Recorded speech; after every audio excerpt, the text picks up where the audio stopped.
like peace of mind. Because literally, that guy, he was getting phone calls like that all the time. Like 5 in the morning, and he got tired of it. He's like, listen, I'd rather make less. He's like, listen, life easier. You just have, you just delegate. Have a man like me take care of that. It is smart after a while, when operation it gets is big. smart after a while, when operation gets big. Smart after a while, when operation Yo, gets we big. back, yo. Yo, we back, yo. Yo, we back, yo. Yo. Oh shit. Hold on. Testing my mic. Testing my mic. All right. All right. Sounds about right.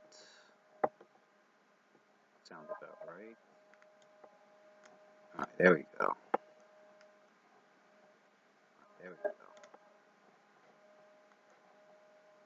Or 2, we get the grunt, and then like when we're like in the highlight, we go back. We go on hiatus for like 6, 7. I feel like we're in the Berserk episode. I mean, oh wait.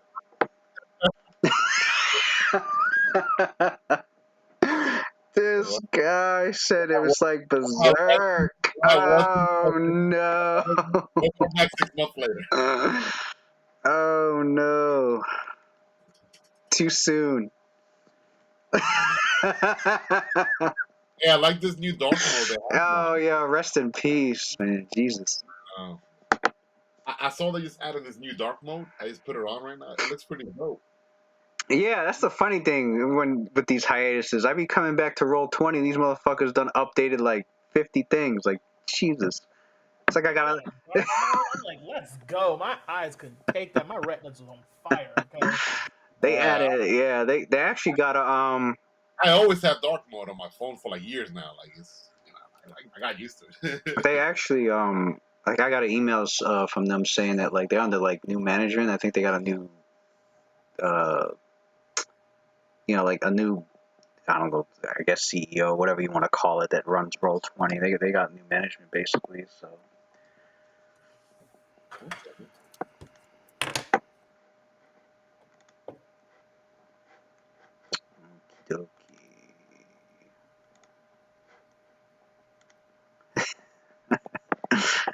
Man, sorry.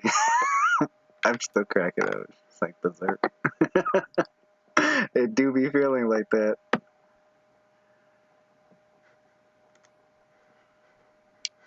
Okay. I know that we took like a couple of months hiatus, hoping that Darren will be back, but I think I was one of the primary person to advocate for that. But oh well, it's been already a few months. The show must move on. The show must move on. Pretty much. Because not only that, man, my life situation might change in the near future. I want to get this campaign done at least.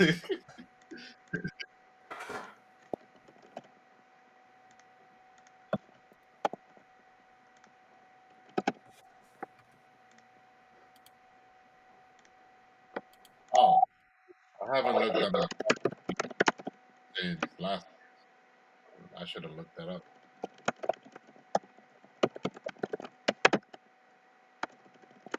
See, this is what I hate when we take a long break. Because I forgot how to play my character.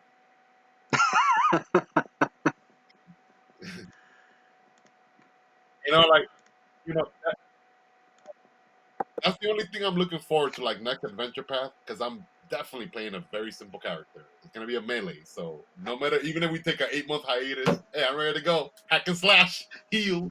He said, I'm ready to go. When you're playing a wizard, though, it's like, holy crap! I'm supposed to like, yeah.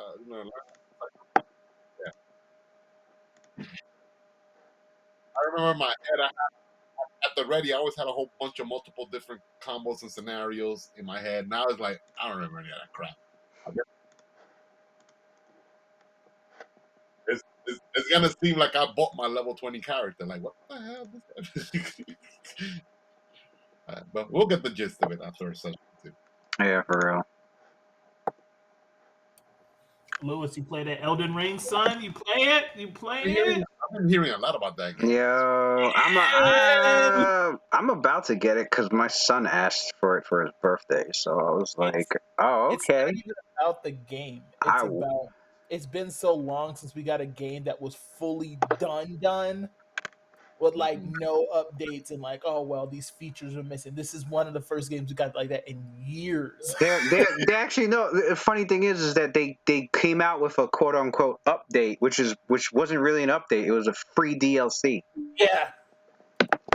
Because I read the update, I'm like, how's this an update? You just gave away a free DLC. Like, okay, you just earned mad customers just now with this. DLC. I'm sorry. I don't know much about that stuff. Downloadable content. It's like when a game comes out and then it's like, oh, you want extra stuff for the game? Here's you got to spend another $15 or whatever. And then And They gave it completely free. Okay. Like, and they turned it. They just called it an update. they called it, yeah. They basically gave out a free DLC to everyone, but called it an update or a patch or whatever. And everyone's cracking up because like, this ain't a patch. You just gave us free shit. I don't know why they called it an update or a patch, but it was. I mean, they did. I mean, they did. I guess they did patch some things, but Yeah, like, they patched a lot. yeah. But like, they also added like more bosses to fight, more things to do, more. It was like a patch and an update at the same time. It When just, was this game it released? just came out like what, a month ago? Like, yeah, I think it came out in March. No, it came out in February. Yeah, What platforms? all of them. All of them, minus Like, Switch, of course. including PlayStation? Well, except for Nintendo, but Okay. I bought it for my PS4 and my PC. I was like, yeah, PC, PS4, I mean PlayStation, PS4 or 5. I haven't played a game before. we got 2 games that were fully done in the last while, and like it's that man, it's like a dystopia.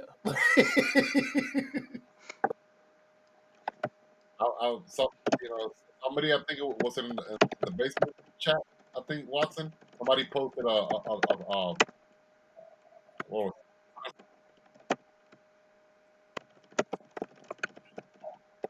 what's that one?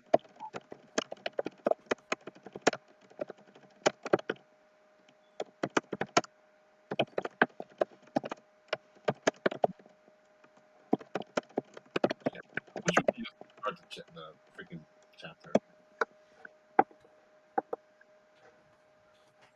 Okay. Are we gonna get a recap move when we start playing? I hope you took notes. Said I need a recap.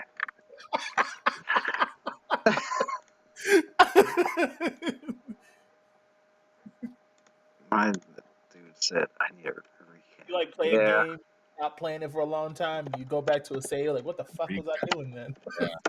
Like Netflix, they come out with this great series, right? And then sometimes the season 2 or 3 comes out like a year or two later. I'm like, oh crap. I gotta watch it again. I fall off of it because I'm like, man, even watching the little synopsis, the recaps, 3 minutes, I'm like, I'm still lost. Yo, for real, freaking there's been a couple of anime like that, like, cause I'm like rewatching them with Carrie. Like we're watching Overlord, and I'm just like, oh yeah. Overlord, they're starting a new season. Wait, what? Are they? Yeah, they're working on it.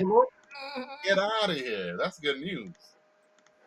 Yeah, that's good news. And Shield Hero been waiting for like more than 4 years. Jesus Christ, Shield Well, Hero. a movie came out for Shield Hero? Nah, for Goblin Slayer. I know you saw it already. I saw the movie, yeah. Thanks to you, actually. You brought it to my attention. It was. It was good.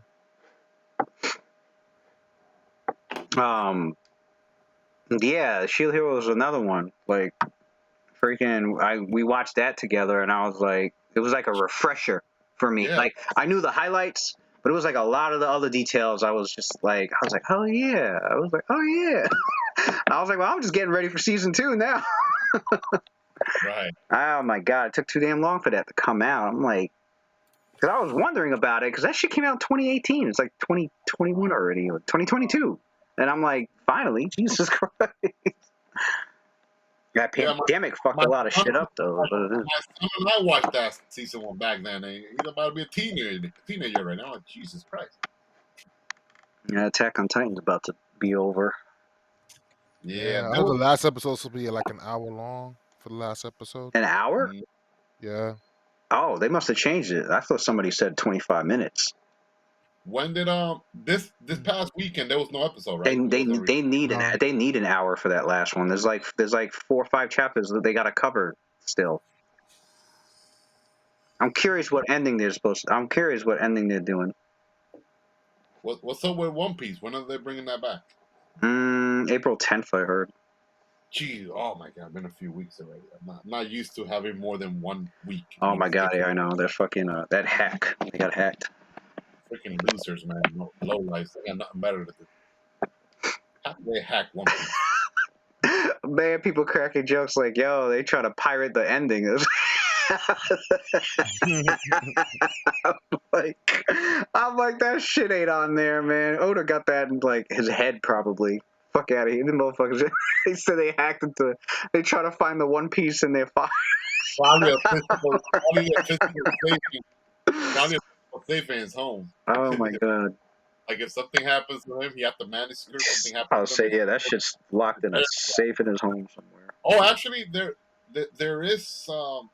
Oh, it sounds a little morbid, but there is one other person that knew the ending of One Piece.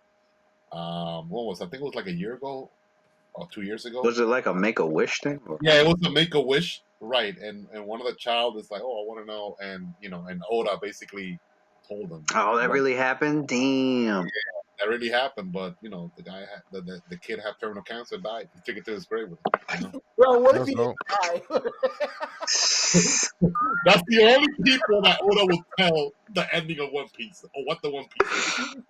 He was like, just joking, man. What if he miraculously beat terminal cancer? And was like, he lived the rest of his life. I know what the One Piece is. Motherfuckers start chasing. They start hunting him down. He's the One Piece. They start hunting his ass down, trying to get the ending out of him. Yeah. Fuck out of here, a bunch of Usops. You all need to chill. Don't want to know the ending. Let's go through the journey. Right. I don't know if I can do that journey. That's a lot. That's a commitment. That's a full-time job. I've done it 3 times already. So No fucking way.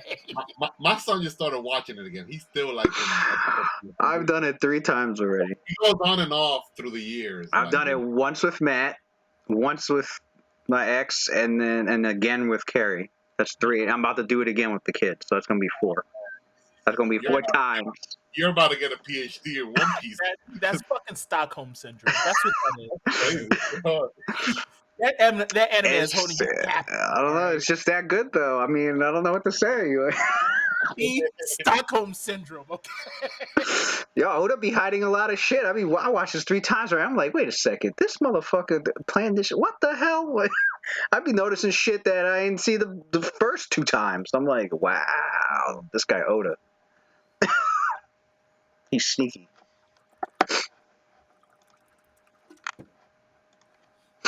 Only in forever. But anyway. Damn. Close my door.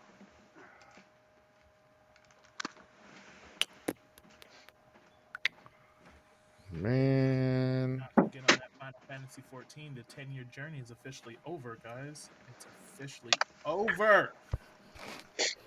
First section of the game is done. Final Fantasy 14. I thought that game had been out for years already. Yeah, no, they finally finished the arc that they've been on for 10 years. They finally finished it. Oh. They're like, oh well, we're working on the next arc now. I said the next arc. They gotta milk that money. There's a monthly subscription for that game, right? Yeah. So there you go. People got jobs. They gotta keep making content. This expansion won so many fucking awards. It's fucking insane. Oh yeah. Yeah, best MMO, best community, best score, best online game, best expansion. Okay. Final Fantasy 14. Oh yeah, man, that game is fucking. I'd still be playing it if I had time. Shit. But you fucking watching One Piece though. Yeah, that's true. You found time to watch that. Okay, no, hold up. If I had, I mean, I don't know. MMOs be taking a lot more than 20 minutes to fucking. I have 700 hours already. I have a fucking problem. Yo, FF14. Well, that and this, subscription, and then my laptop can't even fucking handle the game anymore. It used to 5 years ago.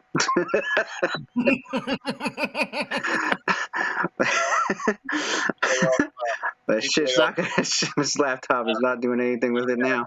Subscription, you gotta buy the expansions. I'm like, okay, wait, wait a minute. Even then, I had a little bit of lag, but one of the people in the game told me about this third party like program they use. He's like, oh, download this, install it, and do this, and it'll get rid of your lag. And yeah, it worked. Shit, I haven't even fucking lag after that because you cannot have even a millisecond of lag in that game. Nope. No, not at all. None.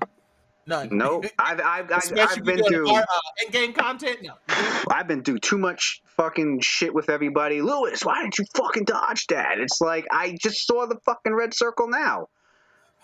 You need to fix your lag. I'm like, oh my fucking god. What they used to call you, brick boots? Brick boots. That's what Darren. That was Darren. Darren made that. No, he did. Darren, yeah, Darren called, hey, brick boots. He was like, yeah, this guy Lewis, because we were doing Titan. We were trying to do Titan hard mode, and he was like, this guy Lewis fucking brick boots, man. What the hell? Can't dodge shit. I'm like, I need to fix this lag. It was Zelkova. Remember Zelkova? I know Matt does. I don't know if you do, Pachara, but Zelkova was the one that put me on. He was the scholar in the fucking. That was like his main. Besides Matt, like him and Matt were like the only two scholars at the time. Yeah. And then Ricky switched. Then he became a scholar. But yeah, because he couldn't do fucking. He could do Dragoon. the dragon rotations was too much for him to remember. All that shit now. It's fucking crazy at this point. It just wasn't his thing. Surprisingly, spellcasting was more of Ricky's tea in that game. I was surprised. Usually he's the melee guy, but not in an MMO. Because he played Scholar pretty good. He was pretty good at it. Better than his Dragoon. Because they was that man. Because he got fucking hurt when they tested him on the dummies, and Schwartz had that program where he had that program to where it measures like how much damage you do and how fast you're doing your fucking rotations. He had a fucking data mining shit so he clocked Ricky and he was like, he told him his results. That shit broke his soul. But instead of like, because that's just how Rick is. Instead of like pushing himself to like master it, he just gave up and went with something else and went to Scholar.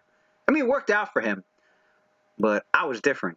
Out of everybody in that game, fucking Darren did push me to like go hardcore in that shit, and I mastered the fuck out of my bard. I mastered my bard so good, I was outpacing Schwartz while I had Mage Ballad on during the fucking Garuda fight. Hey, does Darren still play that game or no? Nah. He don't get sure as hell don't got time now. He wanted to, but like he bring it up like, man, I need to get back into it. Oh, they got Samurai. He's like, yeah, Samurai does it because Samurai was his thing. Yeah, he's good at those games, though. He's always been very good at those kind of games. Darren. But he I think he stopped playing maybe like a year after I had stopped. I guess he just got too busy. There's a lot now. Oh my god! I tried playing again last. Then it was 20. I'm telling you, that wouldn't be considered a casual game no more. 2019. 2019. I tried to fucking play again. If it can be casual, but like if you're talking getting good gear, like it becomes like a full-time thing. Like crafting, right? Raiding, like it becomes. You need a static. It gets to be a lot. That was what was fun about it. Like you could play it casually, but like if you really wanted to like go have like crazy fun, yeah, you had to do the more hardcore stuff. Yeah, the extreme trials are they're godlike, but like you got to be like some of the best. Right.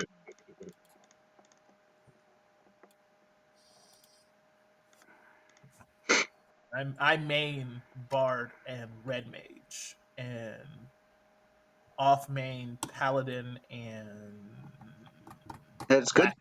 It's good to hear that how apparently all I hear is how great the community is. A lot of people are saying how like the community is like extremely helpful. I'm like, yeah, they must have built up that reputation because when I was playing, like, you had to be careful. Like, anybody could have just fucked your reputation up in that whole game. I was trying to do what turn was it? It was like turn 8 or 9, and I forgot the name of the fucking place. Coils of Bahamut. What's it called? Yeah, Coils of Bahamut. I was doing like turn 8 or 9 or some shit where it was a bard drop. It was for the boots, the bard boots or whatever. Now, this guy that I knew had sent me an invite to join the group. And what he didn't tell me was that I had to give up the drop. And I was only doing it for the drop. So I was like, so he invited, he's like, oh, we need a bard. And I was like, all right, cool. He's like, so we finish it, we complete it, and the fucking boots dropped. So I did a lot. I'm like, and I won. I did the lot. I did the lot, and then I won, and then they were like, no. I did the lot, and they were like, cancel the lot, da da da da. And I was like, whoa, wait, why am I canceling it? And the guy that wanted it, here's what pissed me off. The guy that wanted, he's like, oh, you're supposed to give it up, da da. I was like, I wasn't told this shit. I wouldn't have I'm gonna be honest with you, I wouldn't have came to help if I had to give this up. So I'm gonna leave the lot. I want the boots. They're like, no, leave, because like to break the lot, you had to leave the entire instance. Yeah. I was just standing there the whole fucking 3 minutes or whatever you long had to wait. And this guy was just going off, and like the guy that invited me and like a few of the other guys in the party were like, the rest of them were quiet, but a few of the other guys in the party were like messaging me, and they were like, no, don't. I was like, I ain't doing shit. I'm like, and then I look at this guy, the guy that's arguing with me, I look at his shit, and I'm like, oh, hell no, I'm definitely not passing this over. First of all, not only do you have a shitty ass fucking attitude, but you don't even have the bard class. I'm looking at your shit right now. You're still at level 10 archer. How are you gonna sit here arguing with me about that I should give up this fucking boots to you for your bard? You don't even have a bard. You don't even have a bard. I'm sitting here with top-notch gear. You think I'm gonna fuck out of here? So I sat there. This guy went off. He went running around shouting, Brachio's a thief. Brachio's a thief, blah, blah, blah, all over the fucking place. This guy would not let it go. And I was like, wow. Well, I'm like, whatever. I got screenshots, so let's do this. So I've had a few people that were like, they're like, oh, that's fucked up. And I was like, nope, got screenshots. You want me to send them? And they were like, and then I explained the situation. They were like, oh. But yeah, that shit was crazy. This guy was crazy. He was all over the place, man. All over the fucking place. The community's not like that anymore. Okay, yeah, so. I know. Fucking, oh my God. Well, because even then it was damaging. Because, like, this guy went, like, I don't know how many places he went to. Because it makes us not want to play with him either. Like, you're making that big deal of a fucking drop, but you could just run it again. But that shit's crazy. I mean, you could run it again, but there's no guarantee. Like, yeah, you would have to run it quite a few times before that dropped. I remember trying to get my Freet fucking book for after you beat it Freet, and that shit. I ran that. I beat him. I think I counted it. It was like 36 times. I remember that. Or something like that. I can't remember the exact number. It was so long ago, but I know it was pretty high. I beat him 36 times or something similar to that number before I finally got the drop. Compared to other people who got that drop on like maybe their 6th time beating him or something. I see what you mean. Yeah. So there's no guarantees. Like the algorithm. What was that one drop you were trying? Is that the one you? I remember there was a scholar book you was dying to get. You must. I think Yeah, you it was that counted. one. It was the free one. How many times was it? Like 65. Was it 60? I know it was an obscene It number. was I can't remember. obscene, bro. I was like, you were like, it finally dropped. I was like, how many fucking times? You were like, I think I lost count, but it was like 65 or some shit. It was an I'm looking for obscene this one number. mount, and I've run this dungeon 40 times at this point. Oh, it got so bad that I was just running on autopilot. I was just beating them Yeah, because it was just like I mean, they switch up a little bit, but not after you've already beaten this motherfucker like 30 plus times. There's not that much things he's gonna do that's you gonna be literally just brand put new it for on you. and just do something else, really. Yeah, but it still wouldn't drop. And I was just getting that was the part that was getting me the most pissed off. Not like actually going through it, but just seeing everyone else get Get what it. they wanted. And I'm just like, I gotta do this shit again. And I was it's that's the thing, ridiculous. Watson. I bet after everybody got the drops that they wanted from Ifrit, everybody moves on. They were gone. Like you can't Yeah, even if you're like, yo, can we do it again? They're so excited that they got their new toy that they just want to equip it and they'll move do on it to maybe something one or else. two more times, but then after that, Yeah. gotta go. They Gotta they're gonna have to go, especially if running it already took like an hour and 20 minutes. Right, right. They're not gonna be like, all right, so now you gotta go form another party or find another group that's doing it. That's I just don't like Yeah, those lines. That man. yeah, Okay. that wasn't for me. Fun game though, but these days I kind of like games that I could just play by myself. I don't want to find like a group of people or a perma group. Like I'm not like a community kind of guy. Like I just want to jump on a game and like play. Because as you can see, this is a game in which you group with other people, and look at this. Like to get together with people It's hard enough. it's difficult. All right, right. But it really in with this kind of game, we don't get together and we just don't play. In that kind of game, if you can't get together with someone and you I'm got to kicked do out at things this point. solo, the game gets so much more harder because now you Yeah. got to sit there and search for a party, and the chances of you finding people of good quality who don't suck becomes like smaller and smaller. It's almost a commitment when you have like a large rating group. It's like okay, we gotta Mhm. meet every Thursday, every Saturday night, whatever. Yeah. So it's almost like you have to sacrifice certain things in your personal life to Hmm. be Yeah, there. my guild does treasure runs every Wednesday. I'm like, well, I can't do that. Like, All right. I'm busy on Wednesdays. Shit, even if you find someone in games like MMOs and they're trash in the beginning, if you stick with them over time, they get good. Right. But that's the real big problem is being able to like get a schedule that people could stick to. Mhm. So I'm like, yeah, that's it's too community based for me, and I know people change up and switch up, so I'd rather just play a game I could just jump into. Like Tiny Tina's Wonderland. Yo, that shit is godlike. Now I still play Overwatch. That shit is fun. I keep forgetting that game is still around. Yeah, Bro, I keep forgetting. I I I still play rarely Overwatch. hop on. I've been hopping on there for events so far. That's about it. Weren't they supposed to make a 2? Yeah. That's been announced. Yeah, long while ago. Supposed to Mhm. be But then you out. can still play 1 with 2, right? Apparently, Yeah, because they're different games. Like the type is different, but it's marginally so, not that much different. well, it's gonna So be. they pulling a Destiny, No, basically. it's a team of 5 now instead of 6. Mhm.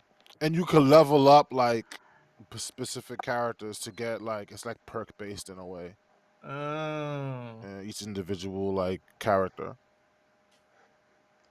Okay, so it's So not like Destiny. Destiny just fucked everybody over. I've heard good things about the first Destiny, but then I heard it's got progressively bad over time with Yeah, the it's doing. sequels. I believe if you have to say that a game was bad at one point and now it's gotten better, that's the problem with the game. Like, Mm. that's the issue. Like, it shouldn't have been terrible at the beginning. Like, It the was a fact that it has to change over years, low threshold to begin with. man, for real. Yeah. Any improvement? Oh, the game is better now. Of Like, course, it's a low standard. Yeah. like Destiny 2, every expansion, the reviewers like, well, this is Destiny's gotten better. No, that's the problem. That's the issue. We shouldn't have to buy a new expansion just to say, well, it got better this time. No. Right. I've been playing Overwatch for so long now that like I could just jump into that game and it doesn't really matter who's in the party anymore. Mhm. Like you gotta be really, really bad for me not to be able to like make up for it. Just because I only play tank and support roles. So like as long as I could do my job well enough, we could edge things out. If Mhm. DPS, like if I just have one DPS that could put bodies on a kill feed, then like I'm good. But if both DPSs suck, then like it's there's no way I could win. Yeah, You you need know. that balance.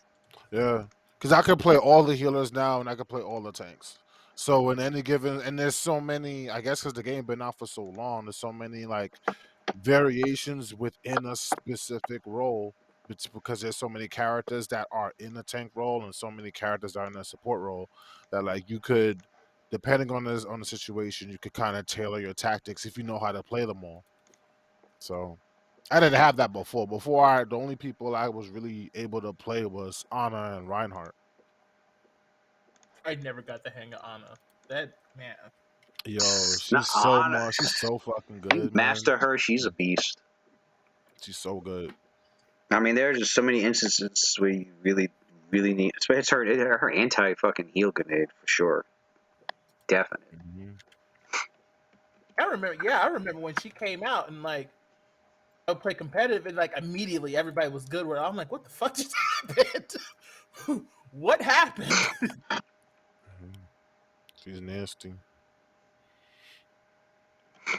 All right.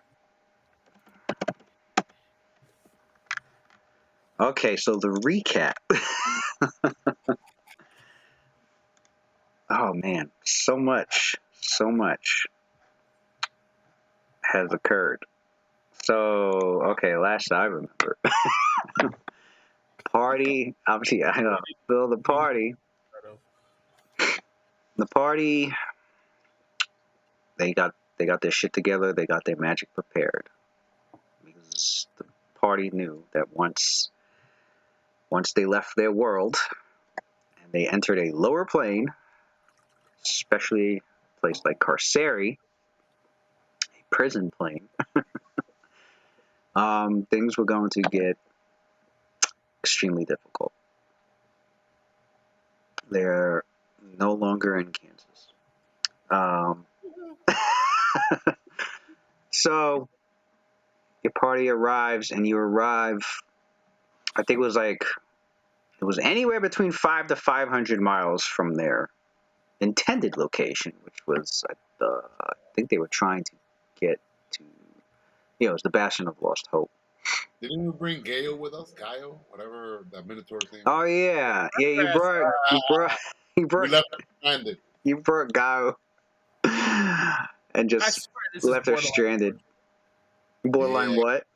with That was borderline torture. Like this is what's happening right I now. mean, hey, think of it this way. strong though. You just think of it this way. You took out the middleman of sending her straight to hell anyway. So I mean, There you go. Nah, we didn't just send her soul to hell. We didn't just send her soul to hell. I mean, you're right. I mean, We you sent her literally just picked her ass up. Was like, you're bound to come here anyway, or one of the lower planes. I don't Pretty think it. I much. don't think it. I don't think it matters. So here you go. If anything, we saved the life of whoever she probably was gonna kill in her last death throes before ending up here Oh anyway. yeah. Yo, ain't that some shit? Just be like, you know what?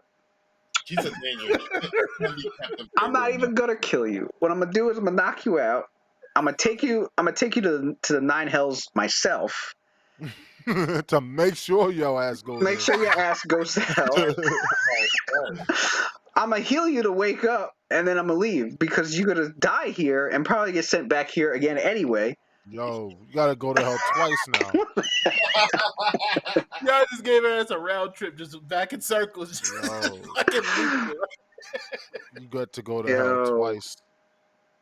gotta be careful though, because then I mean, it's a slim chance, but then their soul goes to hell and they become a lava. That'd be some crazy shit. They become a lava, and then some fucking fiend is like, takes the lava and is like, let me promote it to a fucking higher fiend. No, that's a Right. glimmer of Then, hope. That's then there's a that's a there's a glimmer of silver hope. lining That you is a can look glimmer at. of hope. That's a Yeah, because glimmer you of could be like hope. asshole, and then in that case,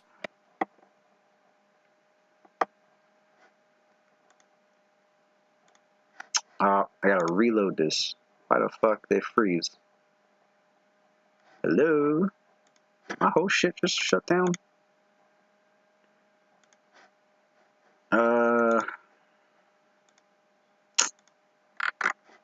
Alright, reloading. I never had that happen before. Not in a long time.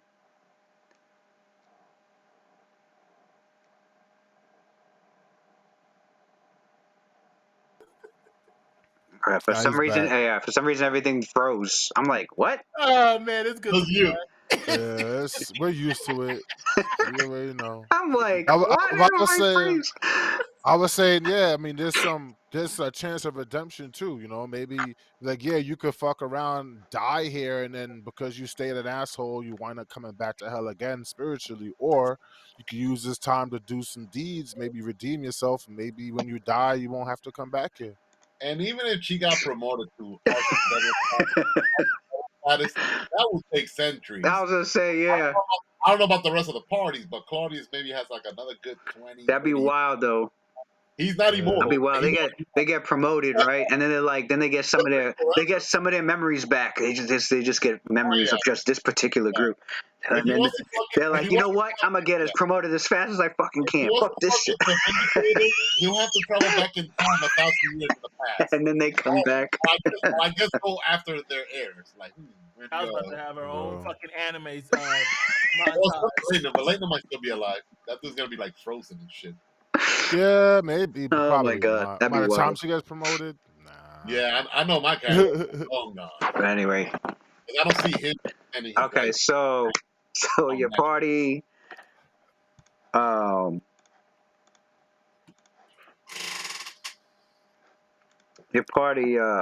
yeah, arrived on Carceri. You arrived on the first layer of Carceri, known as Orthrus, and you you didn't know the direction to the Bastion of Last Hope, so your party ended up traveling in a direction and covered, and with Cynthia making sure the entire party was covered with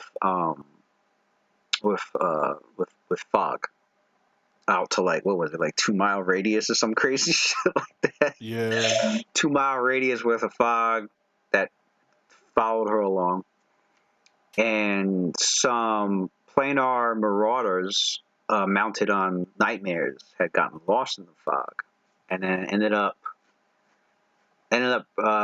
perceiving that there was a group down there in the fog, and then we came closer to your characters to see what it was, and then they were like, oh shit, and your group captured one of them, and it was a tiefling, and they told you the location of the bastion, right? So because they had just came from there actually.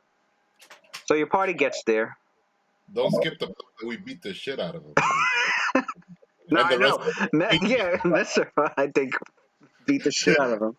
I think Zino killed him out, and then the guy fell, and then Metzor just pummeled the shit out of him until he was Yeah. knocked out. His And friends bounced and left him there. I know, yeah, right? they were like, oh, fuck that. Because I think one of them, Well, honor among thieves. one of the marauders had a detect magic wand, and they used it, and they were like, no, let's get out of here, because they saw how much powerful enchantments was all over it was just a literal aurora of blazing aurora of magic auras all over your characters. They were like, nope. They were gone. They're like, yeah, no, we don't got the kind of power to be dealing with this particular group with this much magic. No. So so yeah, so when you got to the Bachelor Lost Hope, your characters Didn't stay too long. They got a general gist of the place, and they were scoping for a bit until they received word of I think 2 particular avenues of trying to find, because you're trying to find Skull Rot Asylum, which is where Eddie Marcus is said to be held, imprisoned. Your party chose to go the route of speaking with the Merilith demon known as Biakala, and it's because apparently she was what major characters definitely want to like. Not only was she how much information did they get about her? I think they did learn that she was a former general that under Eddie Marcus and has been imprisoned here. And when she was imprisoned here, she carved out like a little domain for herself where she's chilling and ruling and has her own entourage and her own little personal army, basically. Here on this here in this layer of Carceri and on this particular orb. But they had described her as having what your characters know to be the smoking eye. So yeah, the characters were like, all right, well, let's go talk to her. If anybody would probably know where Eddie Marcus is being held, it's probably her. The fact that she's here locked up,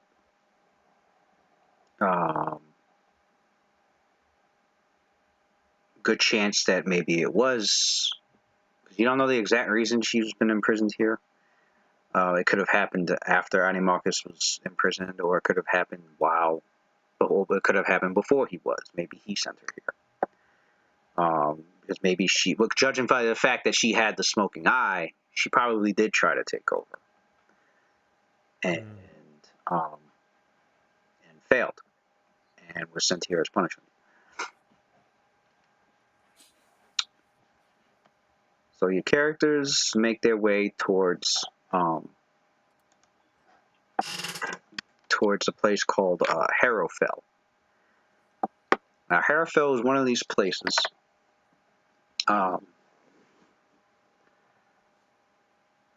name of this area is, that you're going to is Harrowfell. But what's located at Harrowfell is quite a mysterious site. There's several places similar to this site throughout Carceri.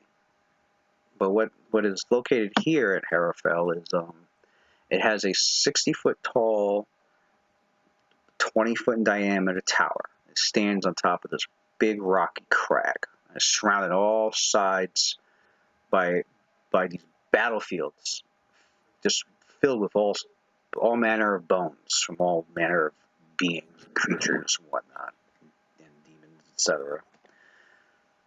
And on top of that, it's surrounded by all these fetid quagmires. There's a fence of skull-capped spears. It follows a 20-foot long, rough-hewn staircase. It leads, you can see that, and it leads up from the bog up to the tower's entrance, which stands wide open. The tower itself looks to be made up of broken weapons, armor, bones, and held together by some form of terrible magic. That's dope. The sprouting from the crags. So the whole tower itself is kind of made out of like bone and steel, then, right? Bone, steel, Because I'm imagining like, different you know types how of like the Game steel, of like Thrones, like throne is Beator. like Yeah, cobbled, like molded together, made out of swords, but like mixed with like bones in there. Is it kind of like that? yeah, kind of like that. Mixed with steel, rusted iron, Beatorian green steel, Oh shit! abyssal blood iron. Uh, Yeah, all sorts of. Beatori and Greenstill, we're in Carceri. That shit. Somebody was in the wrong place and died here. They was Well, like, "Up, add it to the fucking, well, add it to the martyr." yeah, well, that's the thing about the lower planes is that the Beatas and the Tenari, they fight all over the place. They'll end up fighting in Carceri. They'll fight in the Abyss. They'll fight in. They'll be fighting in the Great. The Blood War the Blood War happens where it happens. It's just anywhere along the lower planes. Some fiend is attacking another fiend in this area. It's pure chaos, basically. Got you. And Carceri is at least the first layer of Carceri is, especially for all the lower planes. All the lower planes is always that first, the first most easily accessible layer that the Blood War likes to rage. Acheron, the V plane of nothing but battle. Of course, the Blood War happens there too. And that's where the Celestials prefer that shit to stay. It's when the Blood War tends to spill into other places, especially the material world, the material plane, is when the rest of them, especially mainly the Celestials, is like, nah, we got to stop this. We're here to contain you guys there, so don't go spilling out where you shouldn't be.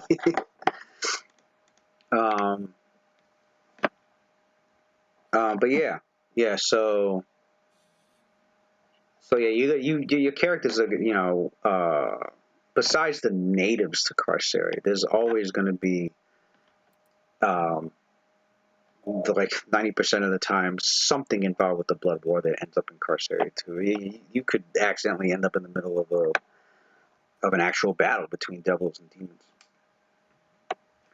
randomly. So seeing Beatori and Greensteel, Abyssal Iron, all that stuff is, especially after millennia, eons of them fighting,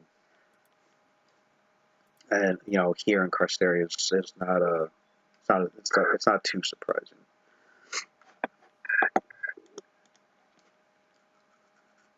Let's see. Okay, oh yeah, and then atop this tower, atop this rocky crag, the object that's mysterious is this 9-foot tall black crystal that vaguely resembles a great black blade that's split down the middle.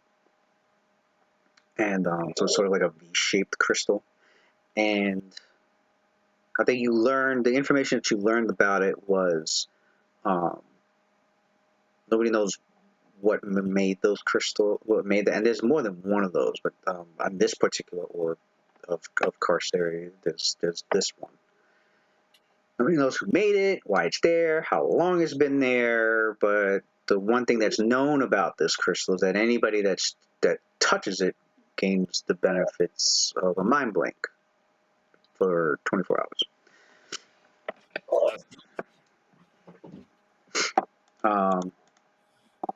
And of course, which leads to other theories of like why this particular power. What is anything else this crystal is known to do? But yeah, that's just this. Is there a trade-off? That's side stuff. I mean, me personally, I've created my own background for this crystal and what it's really there for and but like, that's I have that in my head at a date if the PCs ever decided to look into it. Like, it's like, okay, they decided to look into this. I already got a story for it.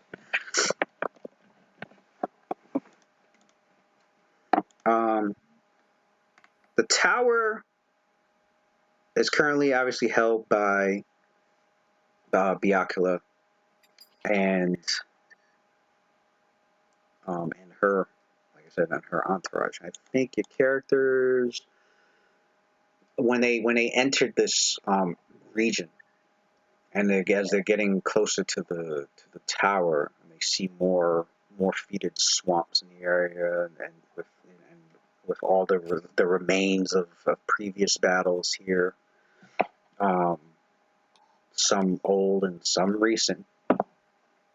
The stench of death just hanging. The stench of death mixed with the salty and sour, pungent smell of the swampy area. Um, under this red sky, uh, your characters can make out, and and surrounded by these huge high mountains. As that's the two main terrain types that you've noticed on this place. It's either very mountainous, and very mountainous, or very swampy. So, and and a mix in between. So your characters also had noticed nothing's come to like attack you, but your characters can perceive that there are things off the path, pretty much out there throughout this battle-strewn field surrounding the tower. There's some creatures out there, and flying in the air, especially above the tower, a good 200 feet or whatever. Mm-hmm. You can make out like the fiendish forms of a particular material plane creature that your characters have heard of or is knowledgeable about, known as Earthrax. But this is basically the hellish form of them, more sinister and fiendish in appearance than their typical bestial appearance back home on Toro. You see some of those flying around.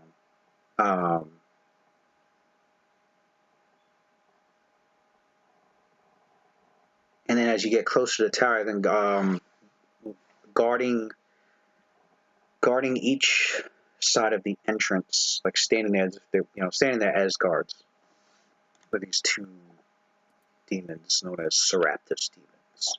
I think I had showed a picture of those.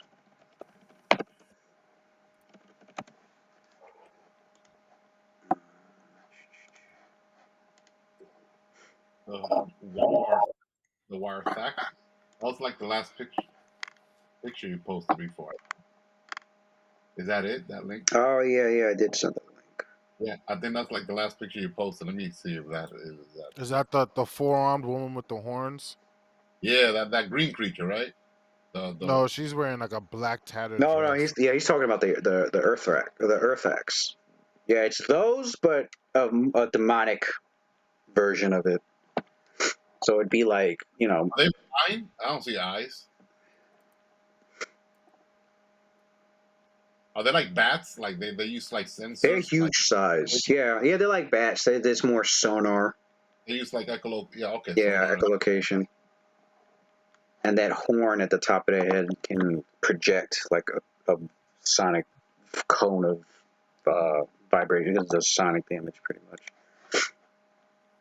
Yeah, So the the Seraptus. guards Did I are put? Yeah, okay. Yeah, I did have a the picture of that. four-armed woman with like the bloody claws and the mouths all over her arm. Yeah.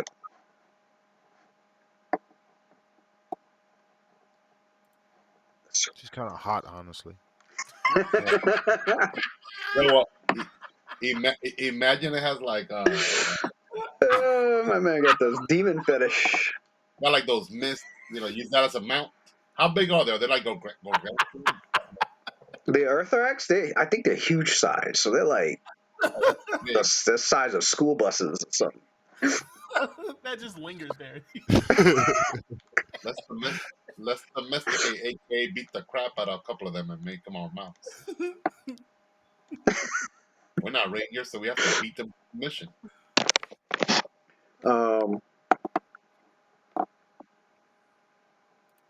As for the strat, I don't know if anybody rolled any knowledge checks on it. I don't remember.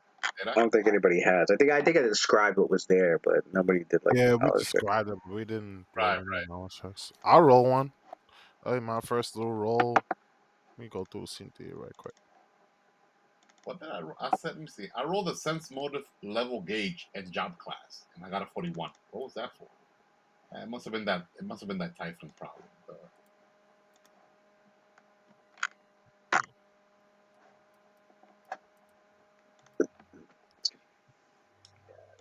Cynthia's a scholar. She'll know that. She'll know. Yeah, let me go ahead and roll my little thing right quick. Claudia's like knowledge is very specialized. Cynthia knows it all though. So knowledge planes. She's a what's that prestige class that Cynthia is? Celestial Mystic. Yeah, celestial mystic. Yeah, so she's a planar expert. So it should be 1d20 plus.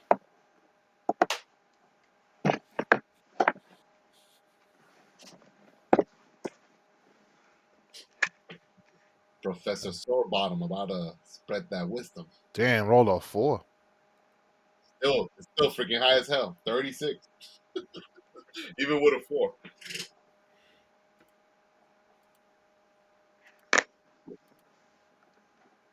Even with a 4. All right, so You probably know everything that we need to know anyway. it's 25, and then so 30. So like 2 more facts I can give about. Okay, so first things first, they are Tenari. They are demons. They are so of course you know the typical. So I mean they're chaotic The evil. chaotic evil. They got the evil subtype. The chaotic subtype. They've got damage reduction, which is going to need either cold iron or good. They're immune. They're immune to electricity, poison, and resistance to acid, cold, and fire. 10. They've got spell resistance, decent spell, pretty good spell resistance. Are these the Earth facts you're talking about? No, this is they're known as Seraptis. I got cold iron carcasses. The demon, the four-armed demon women. The Oh, guards. The two, the guards. Okay, got it. Sorry, I don't know how I missed that. All right. You know, they've got just like most demons, they have innate magic.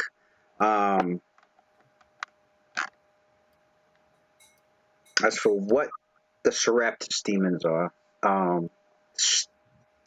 they're statuesque and hauntingly. Well, that's interesting. They're hauntingly beautiful. No wonder Matt was like, "Cut on." Hey man, it's like she could step on me. Oh fuck! Hauntingly beautiful, at least until the toothy wounds on their arms gape open. These demons are they're not entirely common throughout the abyss, but they are known to be here and there throughout, you know, serving some particular demon lord or trying to attain power of their own. But they are known to be formidable combatants. How big are they? Are And they they BB? actually do typically function as bodyguards or even lone champions for their masters. But many of these demons have achieved That means that they're powerful on their own. Yeah, because it's been said that some of them have even been able to achieve greater glory on their own as rulers of subdomains in greater abyssal realms. Wow. They stand about 7 feet tall. All right. Medium. It's been said that these demons form in the abyss, usually from souls of those who, in the act of committing suicide, have caused an unusual amount of despair, destruction, or mayhem.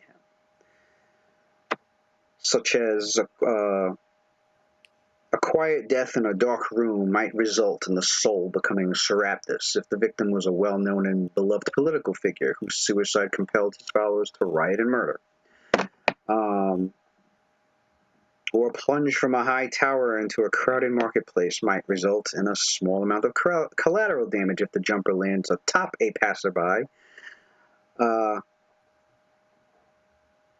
That's crazy. Right.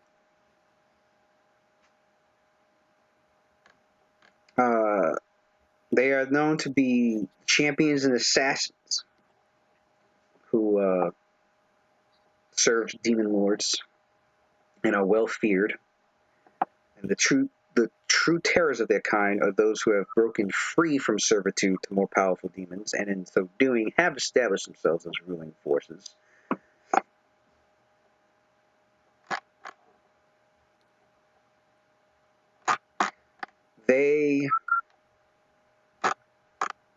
I can give two more things about it. All right, so they have they're known for their a gaze attack, the gaze of despair when they look upon others, and it can fill the minds of those within 30 feet with overwhelming and soul-crushing despair.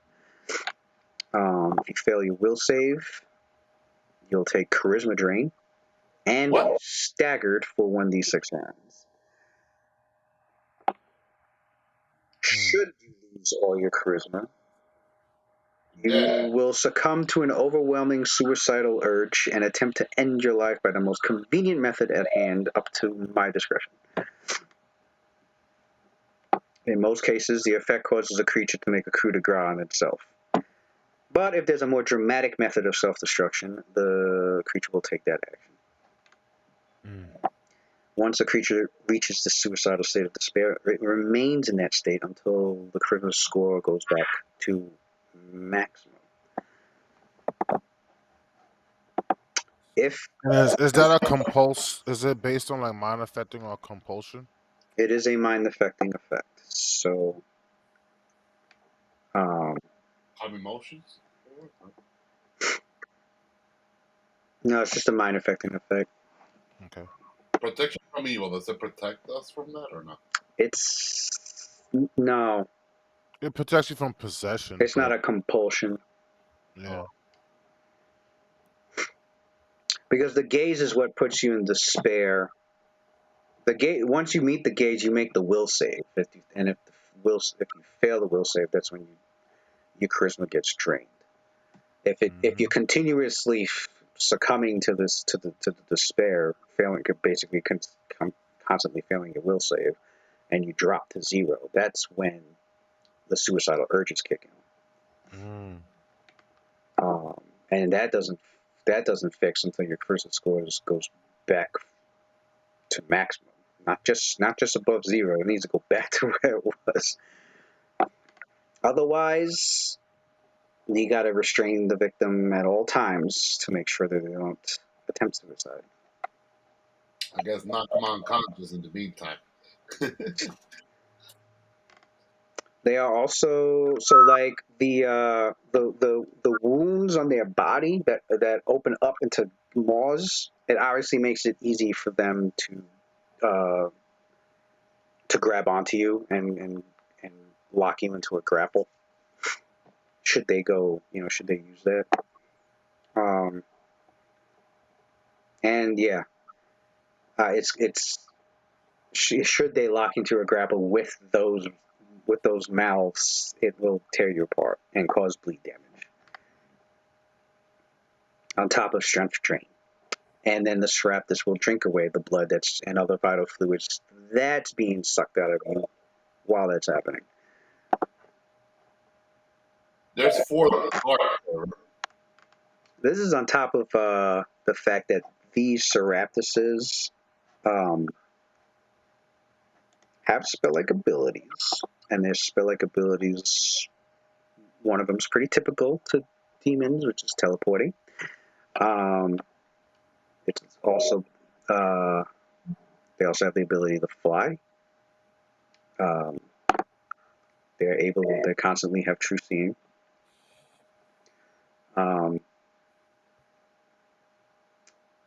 And the ability to at will they can do crushing despair, which is a spell-like ability that I think gives you like a morale penalty to your saving throws and attacks.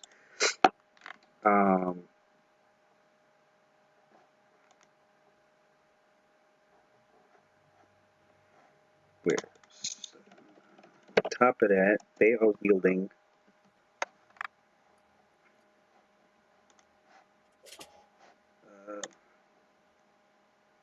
wielding is it 1? Okay. Is it 1 or 2?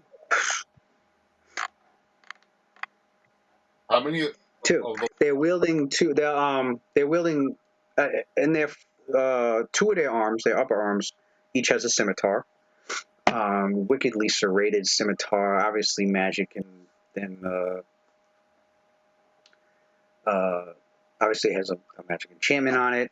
Not sure what the blades could do, other than definitely tear at your body and probably cause some severe bleeding.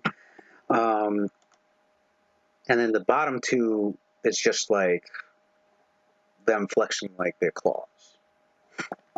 So it's two scimitars and the two claw attacks. If they get into a fight, that's the kind of fighting style they appear to be um, to use instead of like so it's the two claws and then the two scimitars. So if they get into a fight, they're going to be whirling at you with those scimitars while their claws are going to be trying to scratch and claw and grab at you.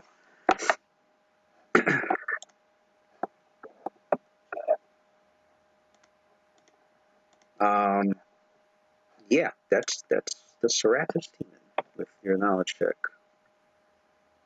How many of them are there? 4, you said? Well, you see two at the entrance of the tower.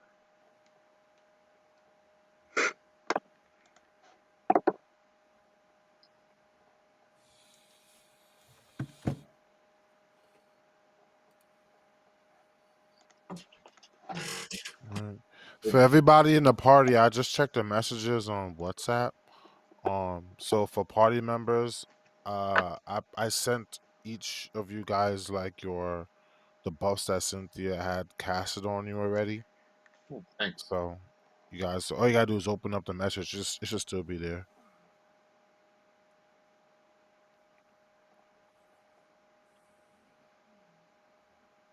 If I'm remembering correctly, I remember that we were going to talk to this former general of Artemarcus.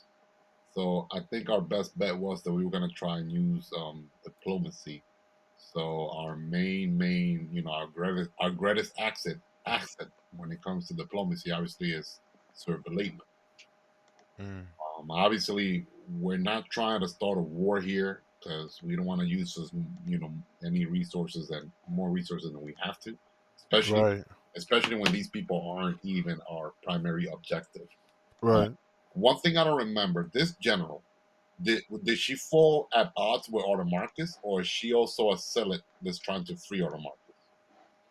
Well, from what we know, we don't really have a clear understanding of that.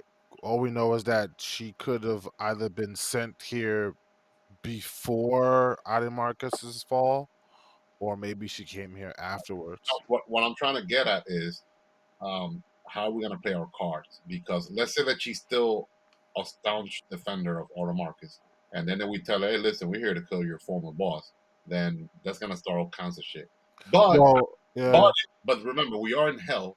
There's no honors among thieves. For all they right. know, maybe they want to get rid of Automarcus as well.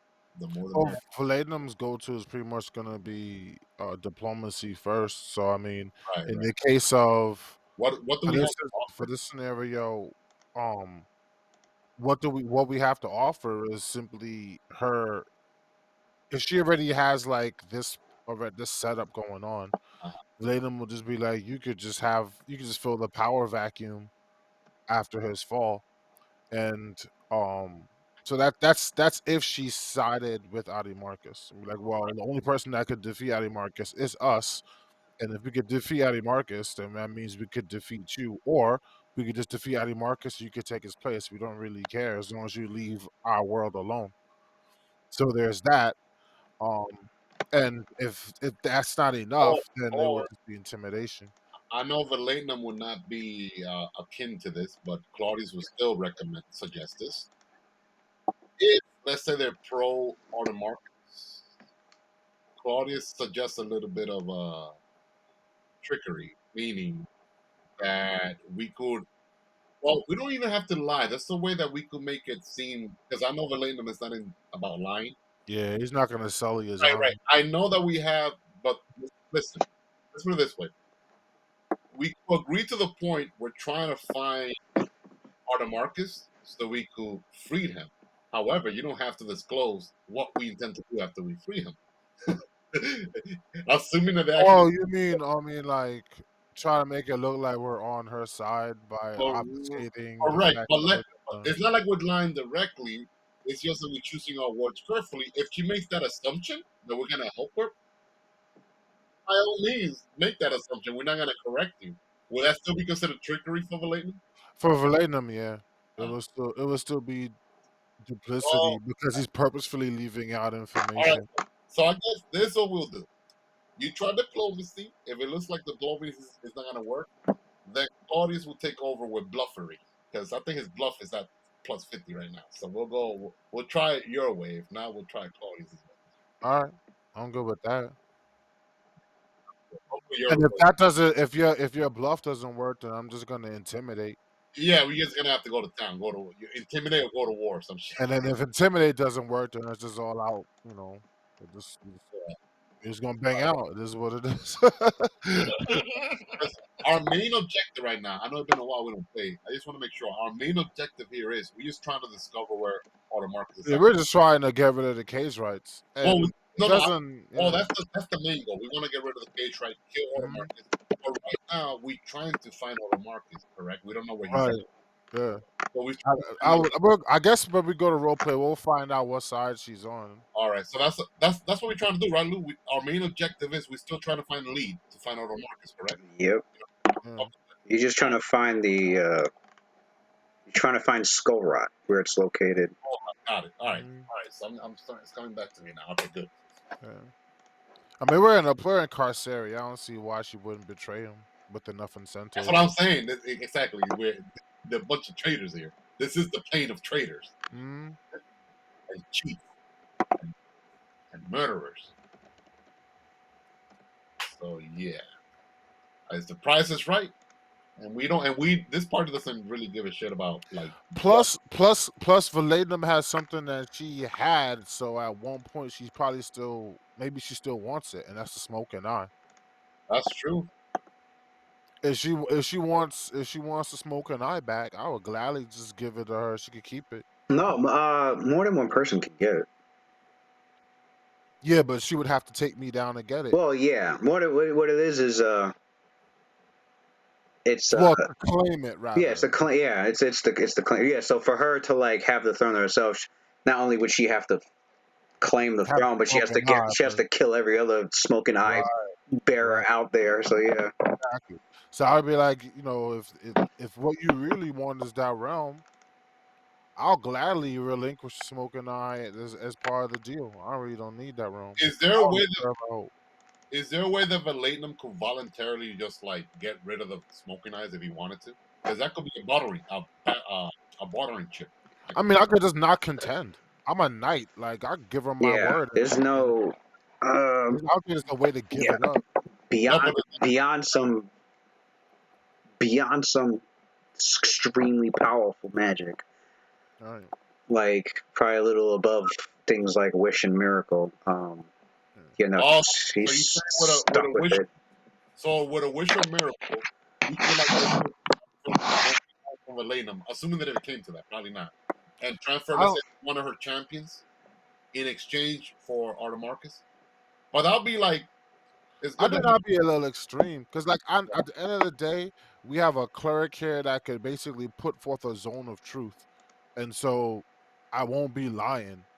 Not to mention, she could clearly see that I'm a knight, so No, no, there's no no, no. reason We for don't. me to go back on my Well, word. we're not trying to take away anything that gives you an edge. You having the smoking eye makes you a little bit more powerful. So Right? we're not No, but we're not trying to true. But I would. But if I told her, look, like in exchange for the information, you could. I won't contend with you for the realm. You could simply have it, right. That's everything. and then she would. There's no reason why she wouldn't believe that when if there's a zone of truth up and I'm a knight, you just take my word for it. That's the best thing about being lawful is that like your word actually means something. So you could skip past a lot of like We are party barriers. that knows these. delinquents down here. They probably never seen the knight before. They'll be like, "What the fuck is that? It's no such Right. thing." You know, under normal circumstances, no being would have a reason to believe you. Like, why the fuck should I believe you? What the Get fuck? out of here. What the hell is a knight? We got dark knights down here too, Right. and they're still honorable, but they're freaking fascist. Right. They're dictators. We're keeping the order. But they won't go back on their word though. Right, If you get their word from them, that's the good thing about being a knight. You don't give your word willingly like that unless right. you really mean it. Bro. All right, so let's get into it. First we got to deal with the guards. So Let's just hope that she wants to kill Otto Marcus too. Then that'll make it right, easier. that would make it a whole lot easier. Yeah, that'll make it a lot easier, but we don't know. We'll see. All right, so Valenum will walk forward towards those and stop. He'll Messor, stop 40 feet away from the guards. All right. Claudius is using Lewis's all his senses, blind sense, dragon sense, arcane eye, just to make sure that nobody's like in the shadow or hiding or invisible. Make sure nobody gets a drop on us, obviously. All right. And Messor, he's on standby. He's like 20 feet behind Valenum because he don't want to make it seem too intimidating since Valenum is going on his own. But Mess is very fast, so at a heartbeat, All right. Mez is very fast. Claudius needs to stay in the back anyway, and same with Zino. So. Claudius, Zino's got the rear guard pretty much. It's like that's true. Like And I got some cold iron bullets. What's happening? Sino's in charge of the rear guard, so it's like Sino with Cynthia and Claudius in the back, and then and I guess she'll be like next to Messor. So that's how I see it in my eyes. So like it's like an arrow. right. Elena up, then near Drama and Messor next to each other, and then the other three like in the background, pretty much the sharpshooter and the two mages. And since we're all axiomatic at this moment, we can't get flanked unless we're all flanked, and we're all speaking telepathically anyway. Yeah, we got that. Definitely, we got that telepathic stuff. So All only 2, 3. 3 what? Only the lawful ones. No, axiomatic. I thought No, the template doesn't work on chaotic characters.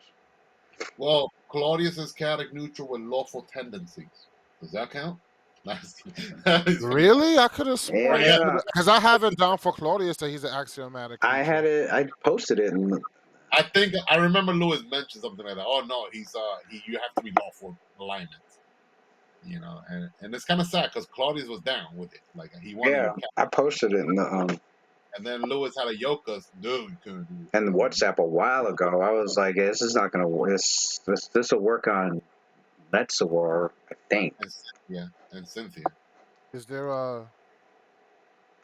Is that from a different version or something? Or maybe I just over. No, it's just the template itself.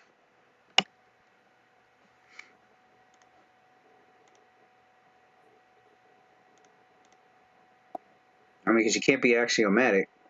You can't be a lawful creature, but not be lawful. It says one creature of lawful or neutral alignment. Hey, I'm neutral. He's neutral. Yeah, neutral, as in like neutral good. Well, it shouldn't say like neutral good or just straight neutral. Or it's not that I'm adding stuff. They're talking about the law. There's one spectrum that they're talking about. Because remember, there's 2 spectrums. There's lawful, neutral, chaotic, and then there's evil, neutral, good. So what they're saying is they brought up lawful and neutral. So what they're saying is if you're lawful evil, lawful good, or lawful neutral, you can be axiomatic. If you're neutral good, neutral evil, you can be axiomatic. But chaotic good, chaotic neutral, and chaotic evil are excluded, which makes sense. Okay. All right. So I guess we'll just have to try. In order to include Claudius, we'll just have to like. I still gotta put the the template on those who. Okay, yeah, I do have it on Metzor. He does have it. Oh, only Claudius don't have it then? It's, Yeah, it's because you're Claudius the one and with Zino. chaotic. Chaotic people can't get it. Isn't If it you have drama? chaotic in the Yeah, front, isn't it Yeah. drama chaotic good? Or This she is, not? she might be chaotic good. Hold up. who? Need drama? Or is she Drama? lawful good? Let me see. She's. I thought she was lawful. I have her alignment. Where the fuck is it? Why is her alignment? Oh, she's chaotic good. She can't get it Oh, either. Can't get it either. Yeah. if I can't get it, she can't get it either. All right, so Yeah, she would. I mean, centuries ago she was lawful good. Oh yeah.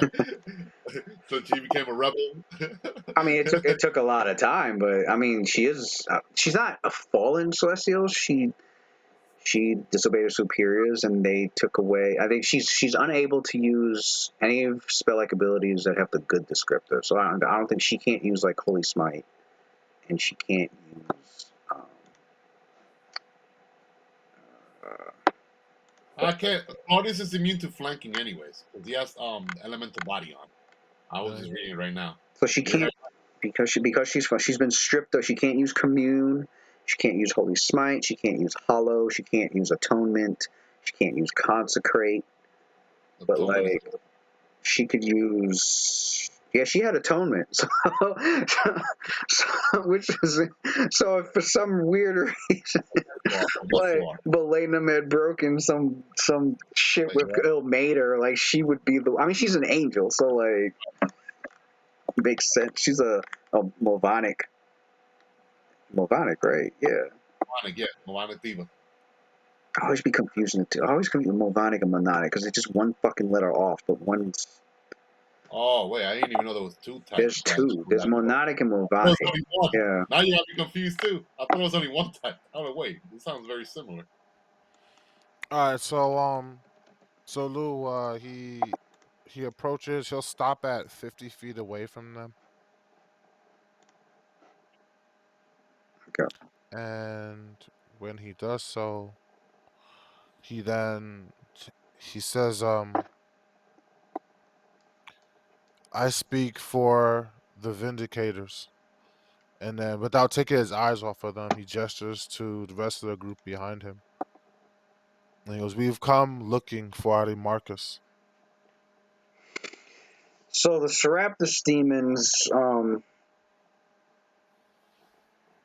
is Valenum smoking eye visible or no? Yeah, he shows it. Okay. So the Seraptus demons, they look at each other, and they're completely silent. They look at each other, but they look at each other in a way as if they're somehow communicating, which makes sense. Most fiends, or even a lot of outsiders in general, have telepathy. So they, it appears that it appears that they're just communicating telepathically with each other. They turn back to your group, and you hear in your minds this. It's like a very. The voice sounds um, sounds very sounds very gravelly and like filled with like this sense of dread and like on top of loss. And so you hear them go, or at least one of them reply, enter forth and meet with Biakala. She wishes to see you. So Venom, he looks over his shoulders, and they could see him basically do the same exact thing, where he looks to the rest of the group, doesn't say a word, and they should be able to tell that we're also speaking telepathically. And Before you even say anything, Colores goes like, "We're all going with you. yeah, that's exactly what he said. It's time for us to go. Let's go." Yep. Mhm. Everyone keep a look at. Watch our flanks because we have to walk in between them in order to get through. I got a bad feeling about this. Well, ever since we came to hell, it's been a bad feeling every second. All right. So you go up the path and you walk between the two Seraptus demons who make no move. They just they stand still as as Biacula's bodyguards.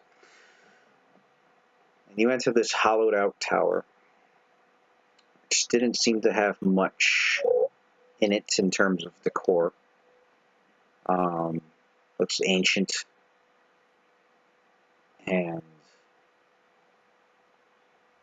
few areas of rubble or rocky crag can be seen uh,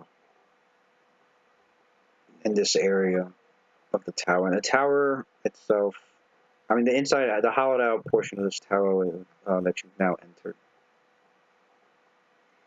it's only about 20 feet in diameter.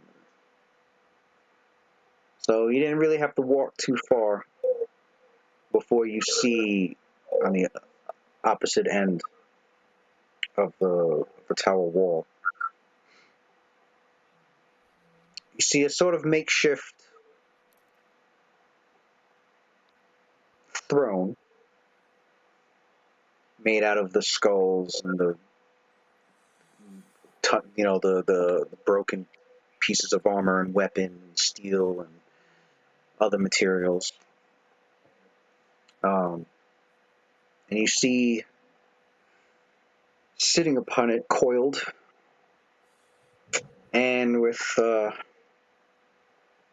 leaning her chin onto one of her palm, one of her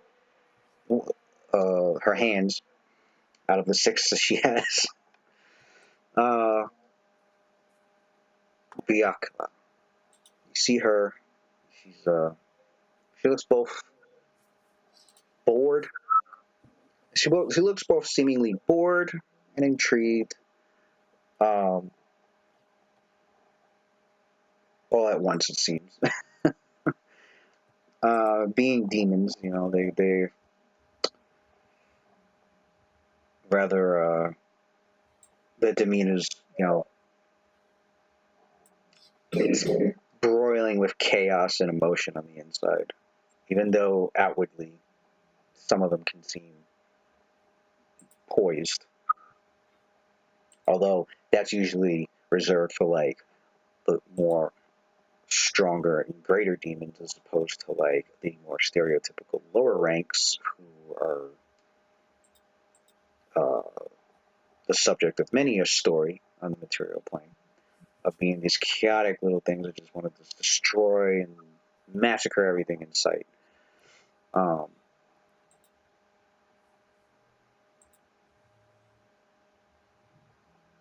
Biakula, we have a. Let's see if it comes up. Should come up. Here goes that smoking eye. Yep, She there it is right there. looked like a beast. That was it. Biakula. Yakala. Reminds me of a Merilith mad hard. Mm. Like they should come up with some new designs other than like these snake women with a lot of like weapons. It's like you got the Meriliths, you got like Shiva herself, The Nagas. you got the The Nagas. Nagas. They really gotta The do something Nagas. different, man. Like The Nagas don't have any arms. oh no, they don't have arms. Oh, They're oops. just serpentine. What about those Naga looking like those things that they have in Shot jungle? The the snake people. Oh, the Yuanti? Yeah, some of them also have like a snake body. Oh yeah. I I think think the I think abominations or something like So that. Yuantis, I guess you could say that. Right? No, I'm saying I think what Matt's saying is there seems to be a like a fantasy trope when it comes to like females and having multiple arms or And or serpentine bodies. serpentine bodies. Yeah. Someone has a kink that they need to talk about. Yeah, I mean, you see it quite often. All Yeah. right, so This one's not even wearing bras. Usually they have bras. Yeah, now I think she does, or is that just like Nah, her. one scale that goes across It's one one. breast? It's just one that's going across it because I think it's holding up her pauldron. Yeah, she's got the one pauldron. Ah, Yeah, got you. that's all. That's it. The other It's one's just holding her the other one's pauldron. bare. That's Yeah. badass. That's badass if Jackie has tits out. I'm like, damn, look at that. Which Empowerment. makes no sense because breasts are a mammalian quality. Like they're for the storing milk. So if you're a reptilian, why would you have breasts? But anyways, so That's Valenum, Hey, so these demons have been around for eons. They're probably like, how can I seduce these mortals? they do it for These respect. motherfuckers got some strange ass kinks. I these know mortals damn have well. to be blue They people. like I know damn well if I pop these out my chest with my shape changing qualities, they're gonna wanna fuck me. I know it. One of them will. yo, One of, there's no such thing as reptile milk. There's no such thing. There's no reptile milk in existence at all. although the platypus is both mammalian and reptilian DNA at the same time. Oh yeah. The platypus is Platypus got like all sorts of shit. the platypus is a weird ass motherfucking That's creature. the weird ass creature. That's The the whole feature. fucking planet. The whole planet. That thing, man, I read about It that. I was lays like, eggs. lays It eggs. has fucking It has poisonous a poison. It horns. has a poison barb on its It has a fucking duck bill. It's the That's weirdest fucking creature with fur. It's so fucking weird. Anyway, so as Valenum was walking forward, okay. like his red cape kind of like drags against the floor. It has new additions to new patches of red cloth to commemorate those that have fallen in Cauldron recently. And he stops 50 feet from her. He takes to one knee and bows his head, and then he says, How tall is she? Oh, hold on. Yeah, I was gonna say, like, your characters. I guess when they do knowledge checks for these creatures, it's always the information that they get is always like the generic average kind. So it's always going to be like the information they get that is like the common type. Obviously, there's going to be instances where like they'll bump into beings or creatures or whatever that they have knowledge of, but don't fit that type. Like either because they have class levels, or because they're have higher hit dice, or they're larger, or they're bigger, or they have other abilities, or they're just unique in some way. Um, in the case of this Merilith, yeah, she's twice the size than what is typical of a Merilith. She's huge, and her scimitars match that. So she's got six. It appears to be six huge adamantine uh, Yeah, a titan. scimitars. She's not wielding them, but they're like all like they're like leaning up against like where she's sitting, like three on one side, three on the other. But yeah, there's like these three on each side. It's huge. So a total of six huge scimitars. And because Valenum has him, well, I know there's other members in the group that have a pretty high sense motive, but like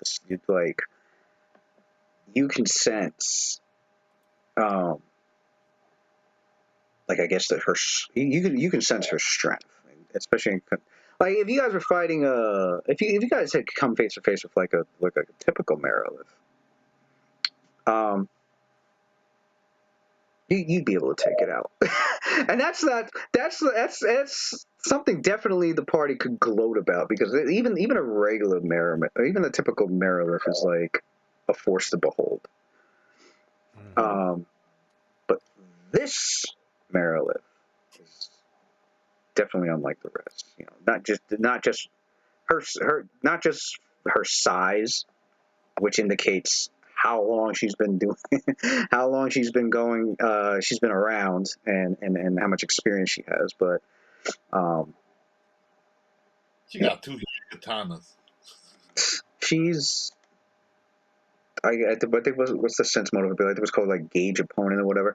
Yeah, she's definitely in that tier of where she could be challenging.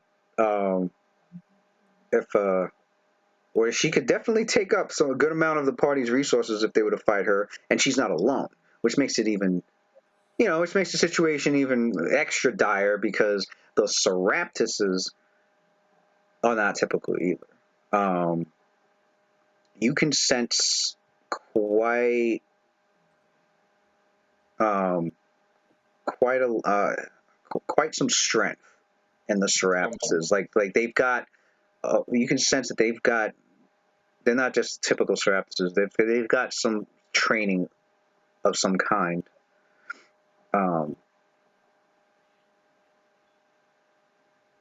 As of what, you don't know, and your character sure as hell don't want to find out. But I roll my sense motive. Whatever info I get, I'm gonna telepathically send it to the party. Sense motive, specifically level gauge and job class for Mayakala, 43 total. I would say, But letting them roll, your shit would probably be higher than the Carters. Yeah, I was gonna roll like just before we engage. Oh, engage. We gotta know, like, size her up.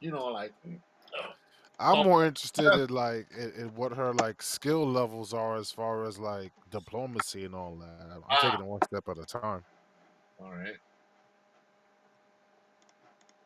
All right, Louis. Just leave that for now. Like, focus on Valentin's checks because he's the one that's like up front and center. Yeah, because with those kind of since we're in a social setting, you could do that as we're talking. Yeah, right. That I just roll that check now because I know sometimes it takes. I think you mentioned this before, Louis. Sometimes it could take like a minute or two to get like the. oh yeah. Well, That's why you got. That's why you got to talk first. I roll that now, so later on, when we see her, body language. My man's trying to roll that shit now. Yeah, I'm trying to get all those rolls out of the way so I don't forget.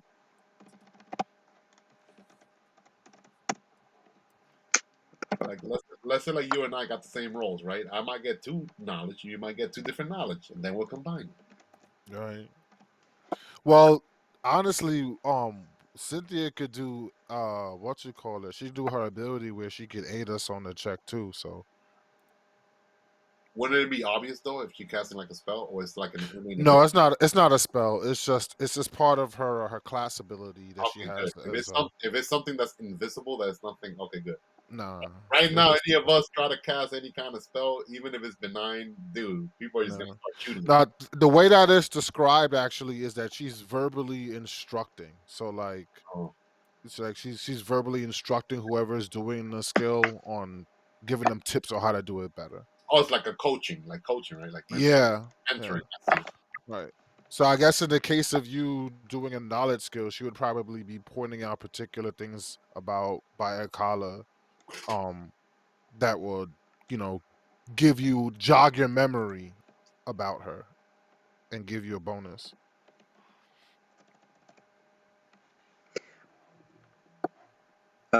So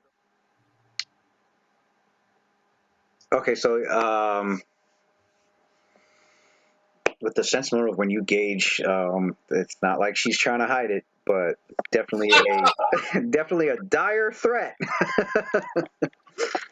4 or more challenge rating higher than the average party. So she's definitely challenge rating 24 and up.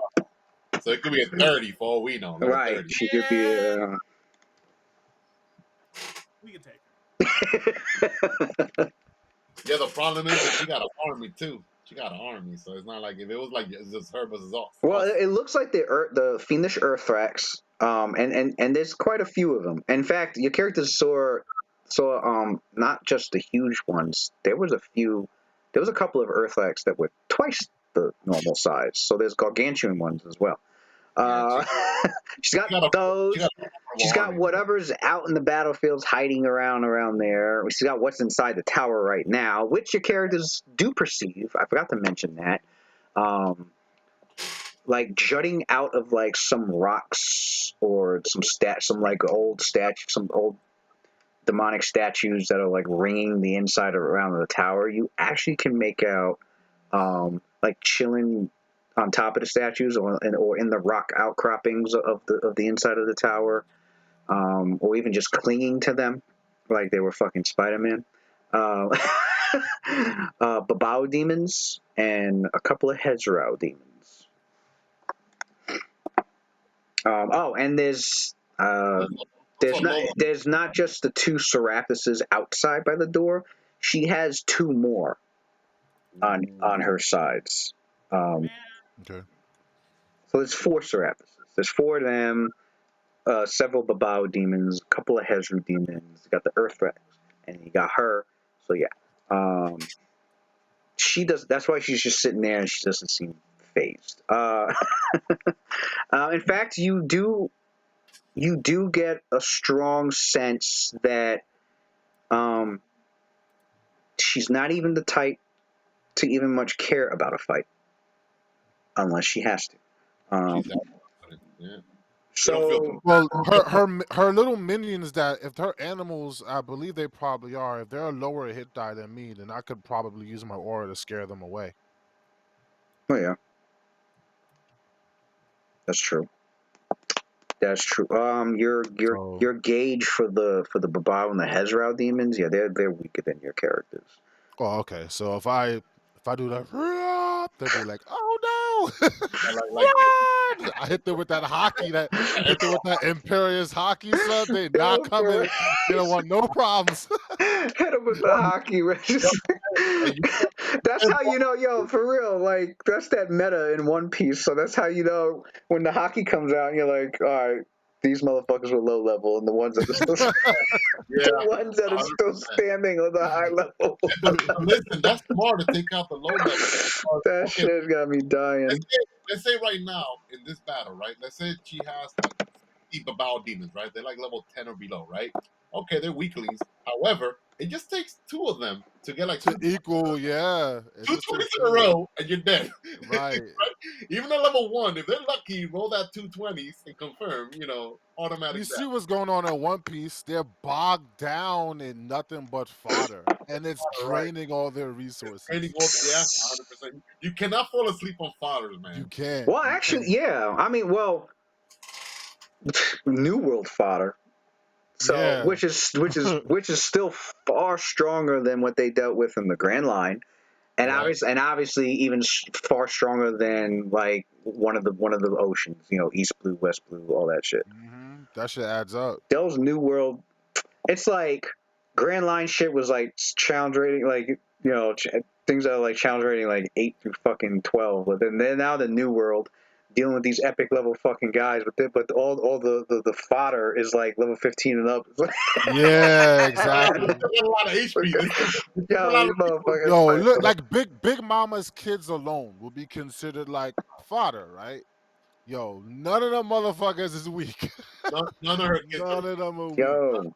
Even the youngest girl is strong as hell. Look at Luffy's biggest battle was just with one of her sons. Right. One out of 3 that was the top, because it was like a top 3 general. I think it was like the 3 generals of her. But he was the number 1 though. But he was the number 1 out of the 3. But that's not even Big Mom. That wasn't even Big Mom. That was like that was like the second to Big Mom, pretty much. Right.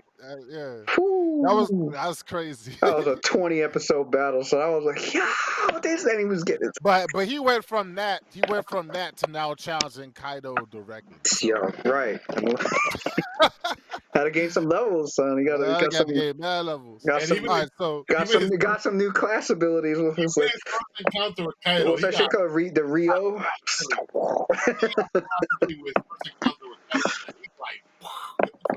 Yeah, that first fight with Kaido was drunk. He had some penalties that he still one-shot.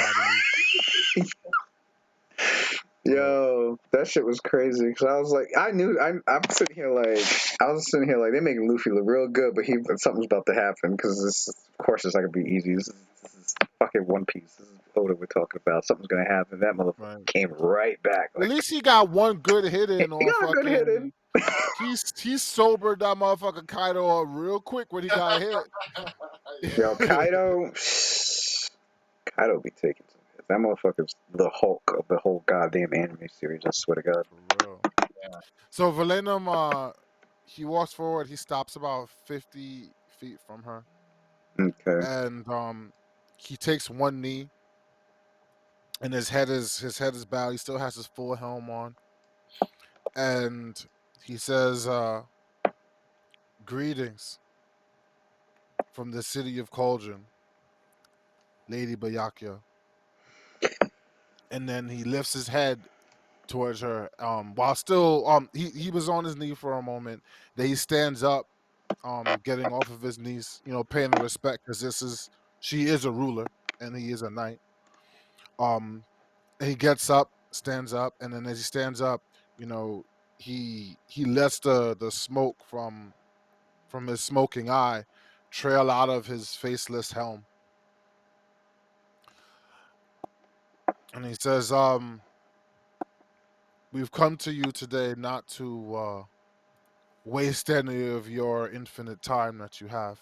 And as he says that, he looks around at the space that she's in, and he says, "Clearly, you have more pressing matters to attend to." Okay, so when you look up at her, at first, like I said, she was just like this. From what you've heard back at back at the Bastion of Lost Hope, was that like she charges people to use the stone, to use the crystal if they wanted like mind blank for a day, Mhm. whatever. So like originally that's what they thought your group was here for. Like you were here for the crystal or whatever. So so like when you walked in and you did that, like she started to like her demeanor changed and all her hands like came together like this, and her eyes like her eyes squinted as she glared at you, just you, and she kind of like seems to like sit up more, right more, Mhm. and then as you finish, um, no words escape her lips. She just looks down at you like some deific figure, and This just shit kind of gives me like this feeling of like a Cthulhu kind of feel, because she's so big. She's right, like fucking huge with like all those arms. and That's like dope. and um all 30 of her fingers, like you know how people wrap their fingers, she just Hmm. went like all across all 30 of them, right? And they do that back and forth in like a rhythmic, um as if she was like thinking of how she was going to proceed with this, and then they stop and they like grip the sort of like the armrest of her makeshift throne, and then you hear her speak telepathically, not just to you, but to like the whole party could hear this in their minds. She goes, "You too bear the smoking eye.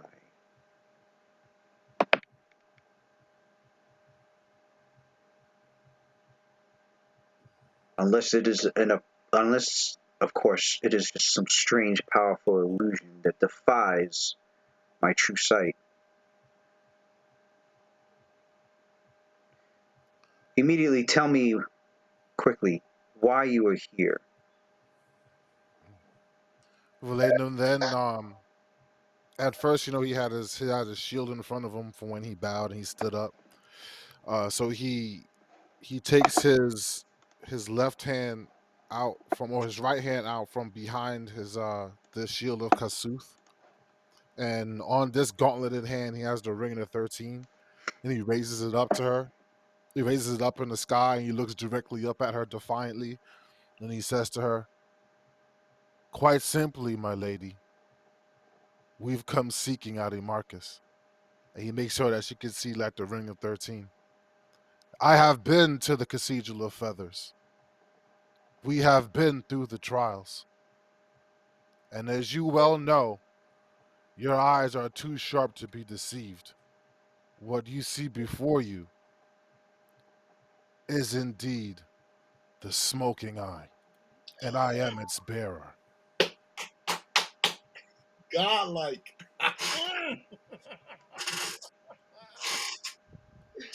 At first, you see her hands move as if to like reach to grip the scimitar.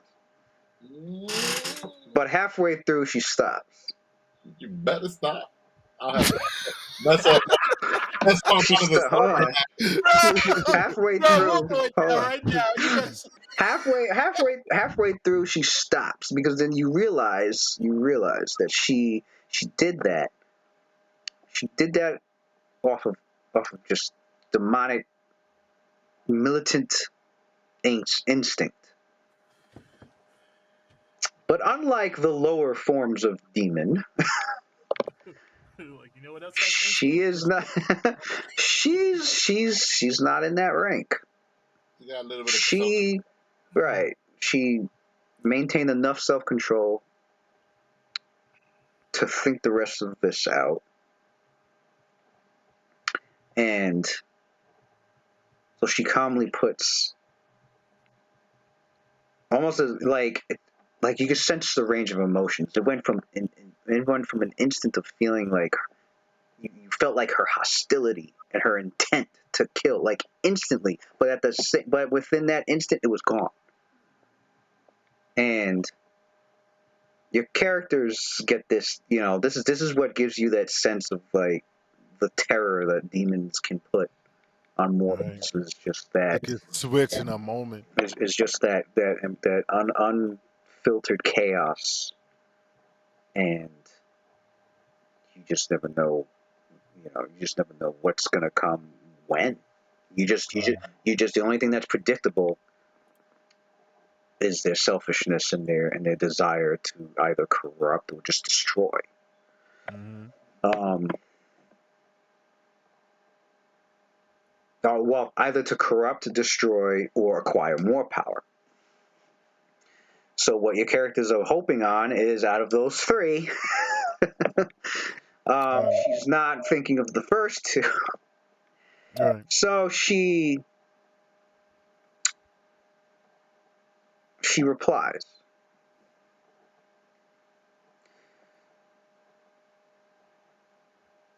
I'm aware that you're not here to try and attempt to destroy all heirs to a throne such as a Sidious. In fact, I sense that you're here seeking Adimarcus not to free him,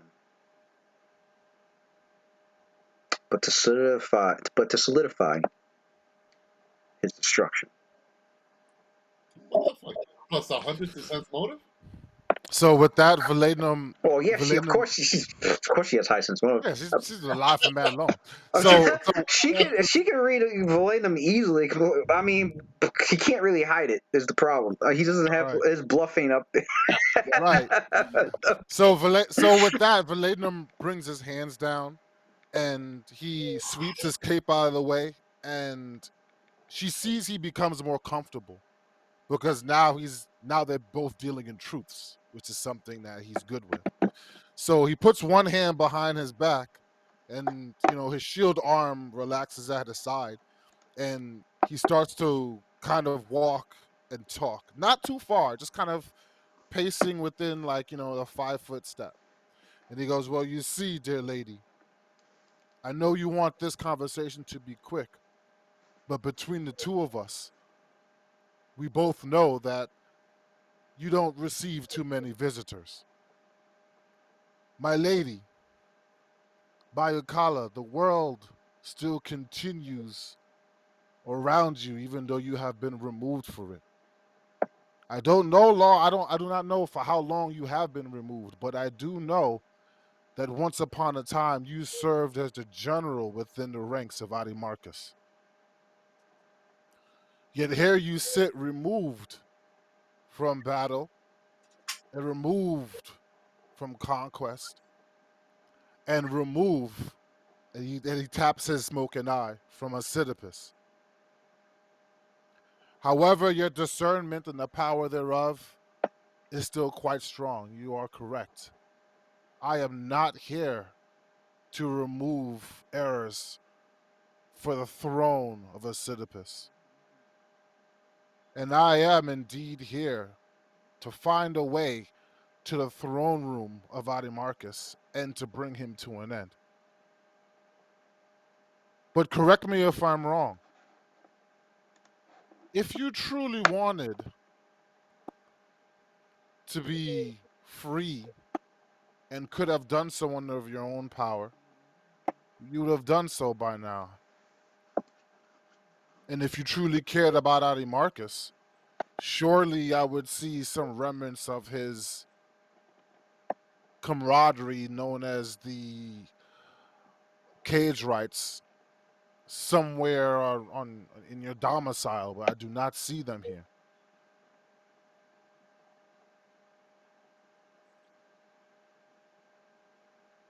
So it's safe to assume you have no true stake in protecting him. So I suppose the only thing left between us is to figure out what do you gain by helping us. Am I correct?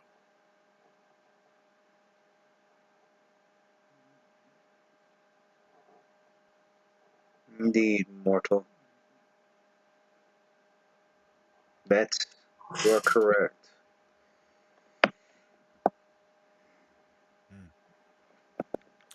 Am I also correct in that the risk you take in helping us is in our failure? Adimarchus would know that you have helped people that tried to destroy him, and so that would put you at odds with him?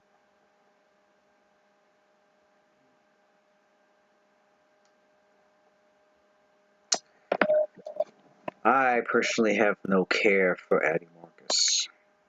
In fact, at first I had assumed that you were already the Lord of Sisyphus. But upon hearing that you are not, what is it that you seek from me? Direction to Adimarchus, so that we can destroy both him and the cage rights, and our city, Cauldron, remains safe from his and all intrusion. That is all. Okay, roll your diplomacy check. Okay.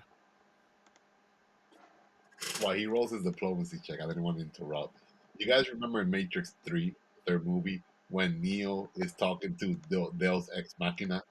You know, Oh before. yeah, the architect at the Yeah, end. I feel like Millennium is like Neo asking like Deus Ex Machina, like Deus Ex Machina is like, what can you do, human? Like it was like to bring peace.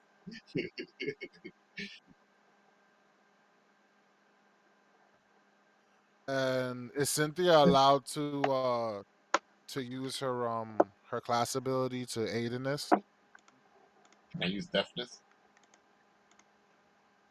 I mean, yeah, because like I guess you could telepathically like instruct the lady Right. Okay. Can I use deafness? what are the best things to say. No, because deafness has to be used. It's all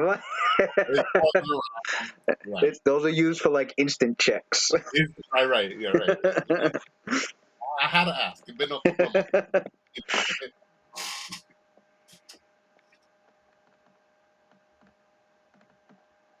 Okay. So Cynthia, verbal instruction. She can assist the ally within 30 feet with a skill or ability check. Can we do alter fortune on diplomacy checks? Or would that be considered like spell casting and they think something is up? Definitely will be considered spellcasting. She'll see you like, "Yeah." I'm like, what? Kill them! Like, yeah, I know, right? All right. Yeah, I got slide. Boom! Oh shit, you got 18? Yeah, Oh, but imagine her her perception. He's like, True. That's why we gonna throw in you that want aid to other test from your sleight of Cynthia. hand against her perception? Be my guess. I ain't around with that shit. Nah, I ain't Yeah, doing man, nothing so, about that. She got true seeing too, true sight, all that crap.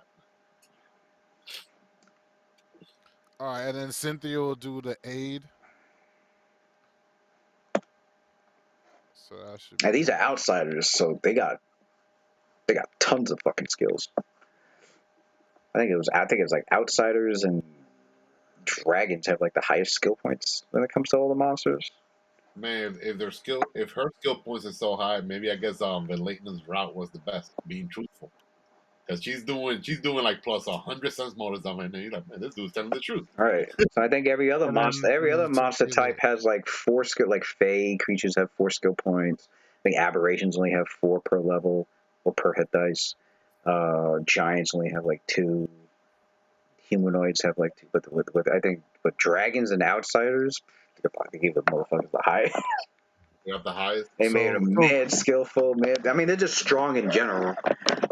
so Valeno got a 45 for his diplomacy, and then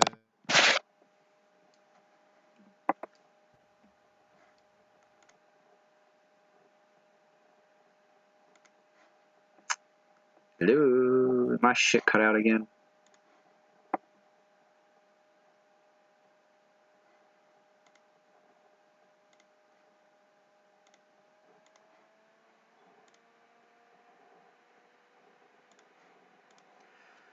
This shit. felt like ability though. All right, I'm back. Oh, welcome back. So what was the 20? That was 27. Was the help? Huh? Huh? No, the 18 plus the 20, so that 45 was Valenum's role, and then the 23 was the aid other from Cynthia. Plus 27. I thought he had higher than that for diplomacy. On the character sheet I have is just plus 27. Mine says plus 31. You have No. you have an older sheet. I have 20 ranks, and then plus 8 to his charisma, so that's 28. And then it's a class skill, so that bumps it to 31. I don't know why you're I got 20 ranks and 4 from charisma, and then 3 from 4 class. from charisma. I thought your charisma was higher. It is. It's plus 8. It's 27 because he's got a charisma cloak, I think. Yeah. Yeah. Plus 6 I charisma. guess maybe I It's an old maybe I sheet had then. a wrong character sheet. It's an old sheet. I'll character just have to sheet. send you the newer one. Oh, that's good. I'm glad it was caught that man. She's selling herself short. Yeah, it's 31, and then Cynthia aided for like another. She had another 3, so that diplomacy was like 48. Yeah, yeah, like 48. 48 total. No, it's higher. Because it's Oh, yeah. I forgot to add the other. What was missing? 4, so 49 and 3, so 52 total. it's 52 total. I mean, that's pretty good. I mean, if you don't pass, I mean, you play No, bad. that's really damn good. So, That's epic roll. it didn't take long for Biakala to respond to that. She didn't really take too much time to think about it. Well, maybe she didn't really need that much time to think about it. Valena could be a Considering the intelligence of such a deep mighty being is definitely in the in the 20s and up. general, Valena. He is a general. That man's got the leadership feat. He got his own little small army. There you go, man. Make him your top general, man. Yeah, he Take her as a cool. He's got a long way to go before she'll be his co. for real. Shit. Oh shit. I I mean, a sustained relationship plus many diplomacy checks, and she'll be an ally. But cohort, yeah. Now, she's a unique. Yeah, Unique. she is. Yeah, she's a unique. I mean, he'd be having an easier time probably getting a cohort of like a typical Merilith. Hey, having someone like that being like someone that's super like friendly and an ally, All you right. never know. I mean, she was on her way to trying to be the next a fucking a demon queen. So she's Right. not too far from. You could build allegiances across the plains. The late known. She if she wasn't trapped here, she'd probably be on her way of being they call them nascent Planar general. nascent demon lords, where they're like a step above, they're like a step below becoming a demon lord. Yeah, they have pretty strongly. Shit. I think Pathfinder introduced those. There's nascent demon lords. There's nascent even like the pit fiends from on the devils. There's like nascent like pit fiend lords where like they're a step above pit fiends. They got like unique abilities, and they even gave a few examples. Like you can have a pit fiend, give it this special ability, or yeah, it's crazy. Gets wild. Those motherfuckers when they get there, they're not done. They want to keep going to the top.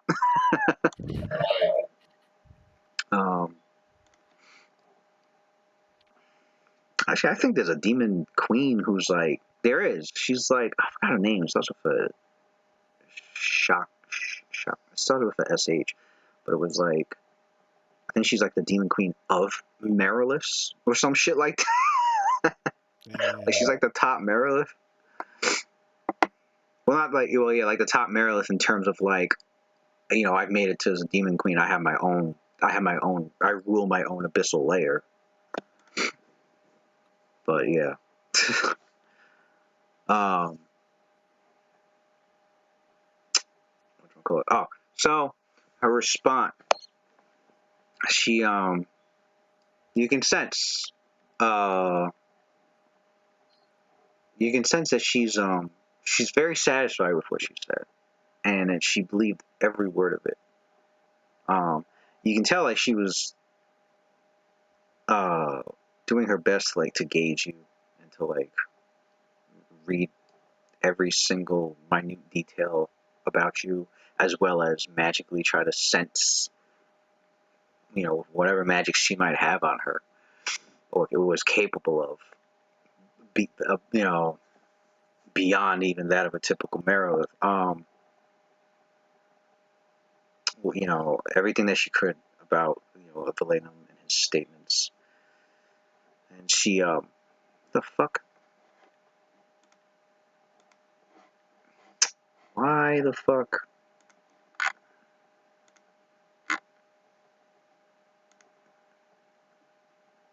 Weird, creepy shit be happening, man.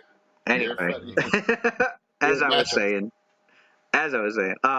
so she was reading, basically doing everything she can to like, and it didn't take a long, like, it felt like a long time, but it really was only just a few seconds. Her response, she goes,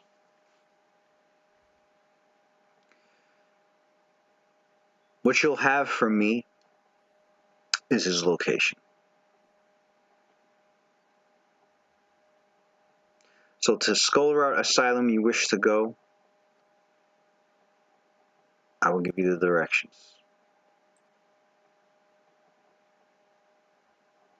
Thank you, my lady. Cool. And with that, he turns around and he starts to walk back towards the group, but then he stops halfway. He looks back over his shoulder at Bayakala, and he says, "And there's one thing I can assure you. There will be a power vacuum after he falls. And I say after because he will fall. And maybe that will be able to, the ensuing chaos afterwards, I'm pretty sure will be more than enough to chase away the boredom that I see on your visage."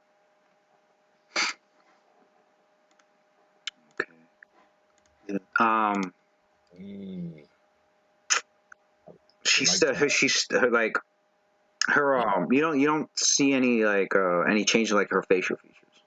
Mm-hmm. I guess let's roll a sense motive. Okay. You should have plus 25. Plus 25, you said? Yeah.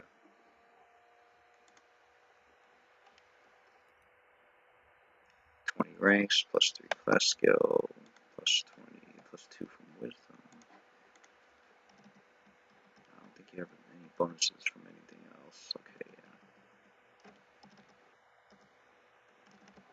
So it's 1d20 plus 25. 30 plus 25?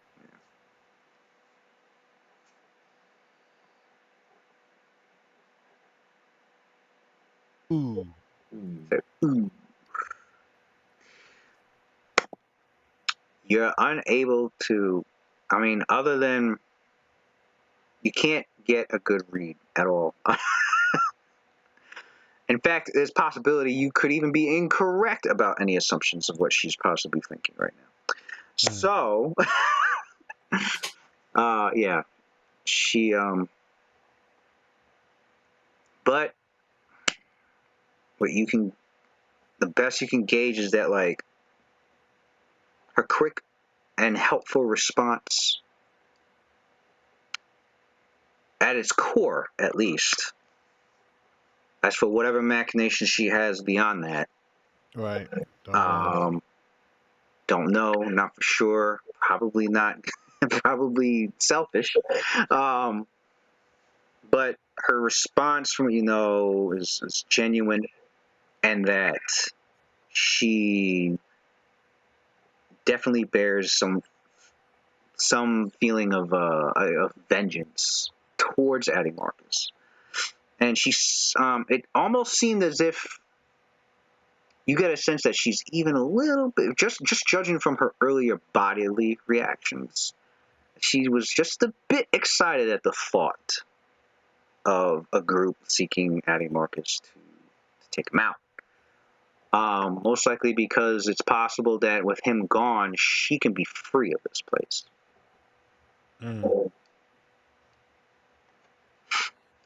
So Valenum says to the group telepathically, he goes, Well, while we can definitely be assured that But she's definitely one to watch out for, obviously. while we can definitely be assured that she's going to give us the directions to Adi Marcus, there is definitely no assurances that she won't try to kill two birds with one stone, so to speak. As in, wait for us to do her dirty work and then try to finish us off at our weakest. However, the objective has been completed. That is a strong likelihood. Good job, Valeno. Only as a team.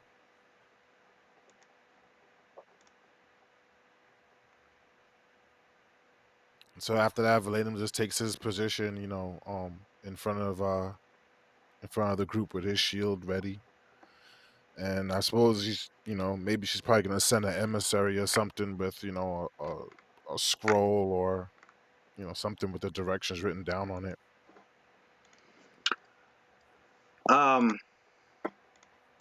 Yeah, you can sense that she must have telepathically informed one of her minions. As you can see, one of the Babao start to it gets down off the wall and it goes over towards the back of her, like her thrown off to the side, and it grabs some parchment and begins to as if following her commands, draw out directions or write out directions to the skull rock. And Cynthia remarks, like, to work with fiends. It'll made her keep me. As some time goes by, she takes the scroll from the Babao demon, and she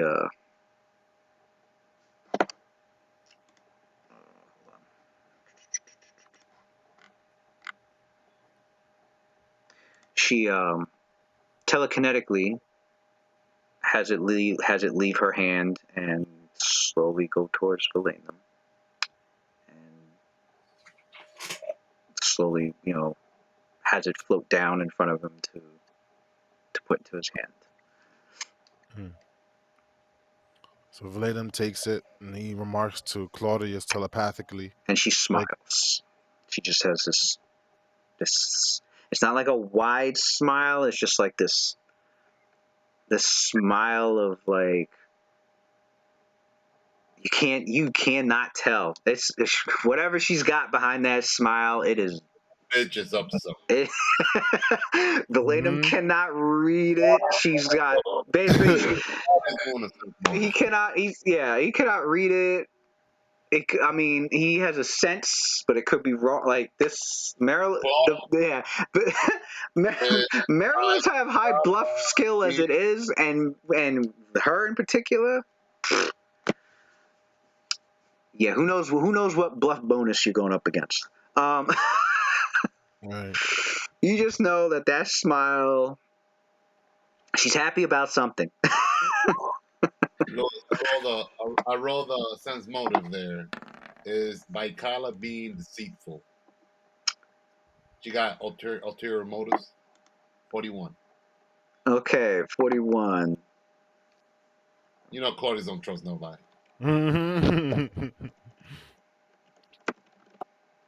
You're both. As long as we deal with Arthur Marcus, we'll deal with, we'll cross that bridge. We'll deal with her stupid ass if we have to later on. But escape, that is, because our resources will be depleted after if we survive. Right. That's the worst case scenario I'm thinking about. I gotta make sure to keep a teleport without error, greater teleport on deck. Be like, right. I'm worried about she comes through with her troops after we already spent fucking fight Adi Marcus. Killers will take us prisoners or some shit. Be like, now I got you. Be like, fuck, I done spent everything.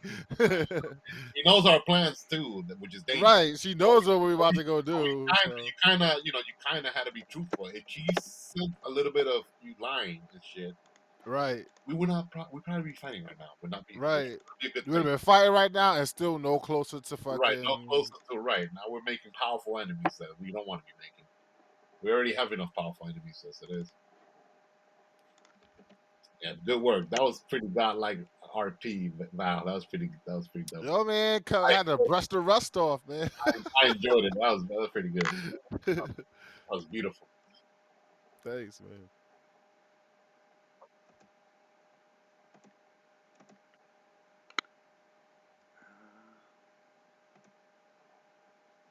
Okay.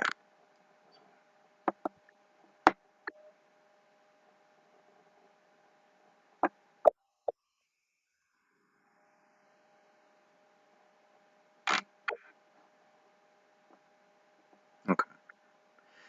What did I get? Oh, jeez. So Claudius,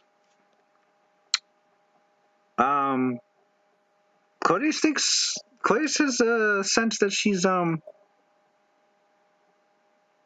overly happy to help because she's that excited to take down Adi Marcus, and seems to be the only thing she seems to be extremely interested in, considering her quick reaction to once Valenum had made it apparent that they're not here to kill her, they're not here to fight her, they're not here to. It's almost like true. Somebody to take out Arthur Marcus after all these millennials, and maybe she'll be free or some shit. Yeah. We'll see. Yeah. If you think about it, not too many people could even have the power to achieve that anyway. So she probably would have to wait this long. You think twice fucking with us. I'm like, wait, if these people are going after Arthur Marcus, they're probably, it's like a bluff game. They're packing some heat. There's only 6 of them, but right. She got nothing to lose. Like, all right, either you're too weak and you die, and there's no skin off my fucking nuts, or you're good enough and it happens, and I'm free. They can bring on the Demon Lord. I'm powerful too, but I don't think I want to fuck with them. If they end up surviving after I try to, fuck with them, then now I got powerful enemies I got to deal. We're the Vindicators. We don't forget. Right. We're coming. So Valenum, he gives the scroll, the map to Claudius, and he says to you telepathically, please use your magic to scan this for any sort of sinister magical auras. Arcane sight is on already, Lewis. Mhm.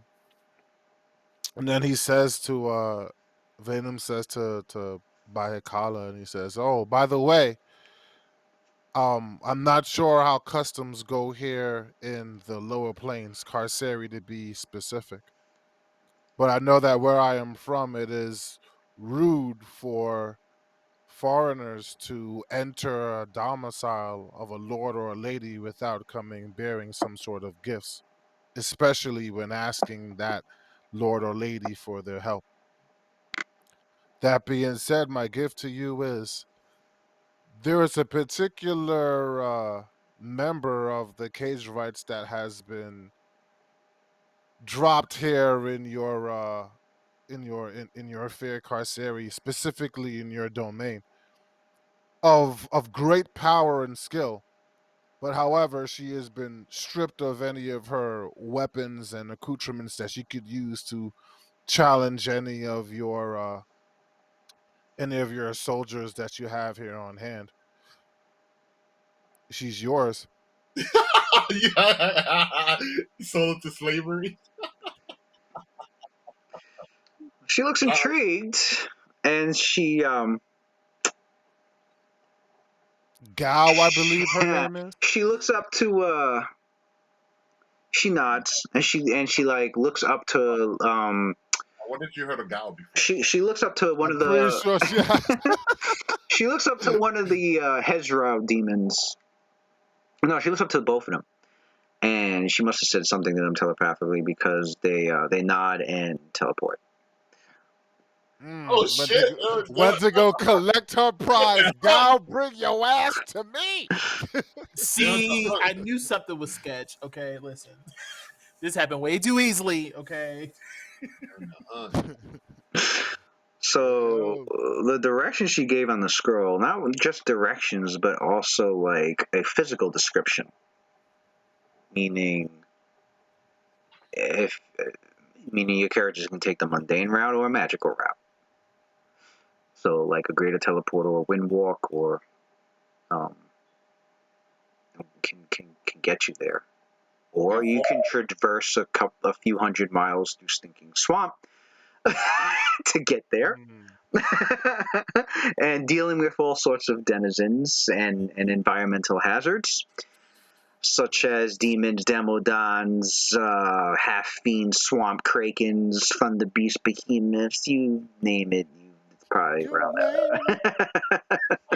I guess we don't have to talk to the other contact, right? Because we have this general that we could have spoken to, but we got the info that we need now. We don't really have Mhm. to pursue the other person, right? Who was the other person again? We don't have to speak to that person, right?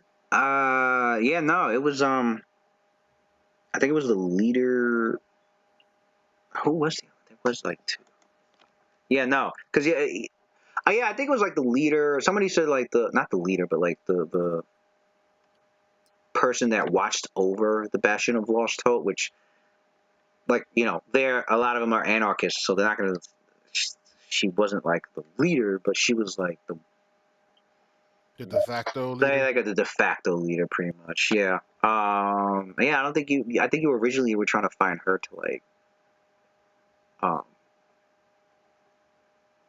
Was it her? I know there was two ways of finding out how to get to Skull Run. I think it was either her or Byakuya, and I think your group was like, all right, let's try Byakuya.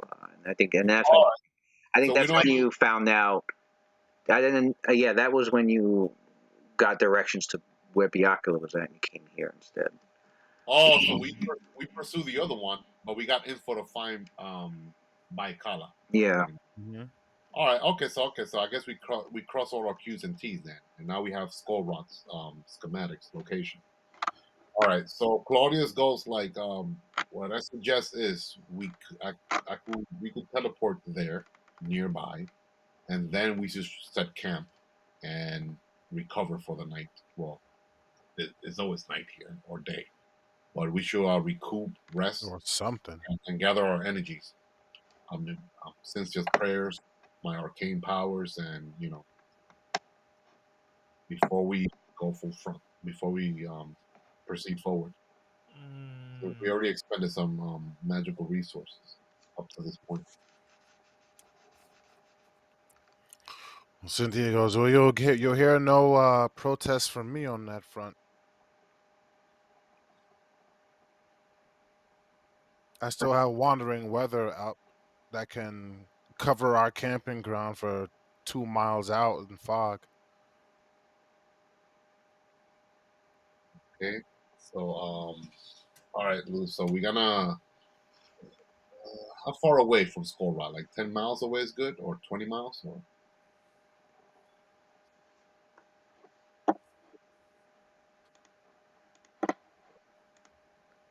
Louis, I'm gonna examine the map. Make sure there's no booby traps or any signals or whatever, Sophia.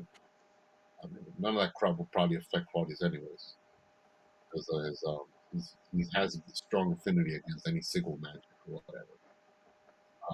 Any other descriptions or anything additional they added on the map besides just the location? For Mhm. example, like no No, no they no detail pertaining what kind of denizens or whatever we might face out there. No. No divination magic auras on the map. She's scrying on motherfuckers low Yeah, key. no, yeah, you didn't find anything weird on it. You didn't find any like hidden like magics or curses or anything strange like that. Just like directions towards it, what sort of environment it's in, what sort of environment you'll encounter, and a description of what Skull Rot looks like, a description of what landmarks along the way, if you would have traveled mundanely, what landmarks you would find along the way, and what landmarks would clue you in that you're in the right area and that you're close enough. Um, like I said, enough to get there without getting lost the mundane route, or definitely enough of a description to use a greater teleport to like maybe one of the landmarks, like you said, maybe 5 miles or a mile or 20 miles away, whatever. To not make this current day go to waste, Claudius still has many spell slots available. We could use the remainder of the day for Claudius and Cynthia to do research, divination spells, and try to get some intel on Skull Rock. Because I got plenty of spells that I could use so we could gather intel. So Claudius and Cynthia, they're gonna go into intelligence gathering mode. All So, right. so we're gonna teleport at least 10, 20 miles. Recognizance. Yeah, honestly, we're gonna teleport like at least within 10, 20 miles or 15 We're miles, going to Reckoneer. and we're gonna do a Claudius magnificent mansion as well. Dope, son. Camping in style these days, as Yeah, 20th level people should. bro, we got a long way from that rope. We got a long way from that rope trick. We got A long way. Man, back in the day. There's 10 unseen servants, so everyone gets 2 servants for free. They can get you drinks, massage, whatever. Yeah, Hey, that's dope. little massage. Come on, man. We never know. Might be our last. Little massage. Might be our last night of life. Never know. Gotta live. Get your feet rubbed right quick. Yeah. All right, Louis. So I'm gonna where's the word for that? I do need my trigger finger rub. Whenever we're ready, Louis, stuff like that. Claudia's gonna cast the level 7 spell Vision. That's the greater divination spell.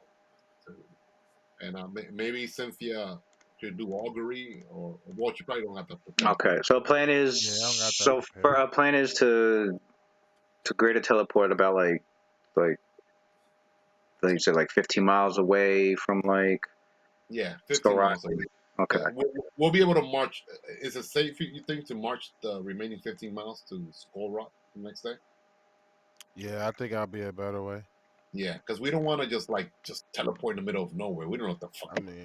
I mean, last time, they had they were inside that temple with sanctuary and forbidden stuff and all that stuff. I wouldn't imagine that his home at his actual place would be just magically unguarded.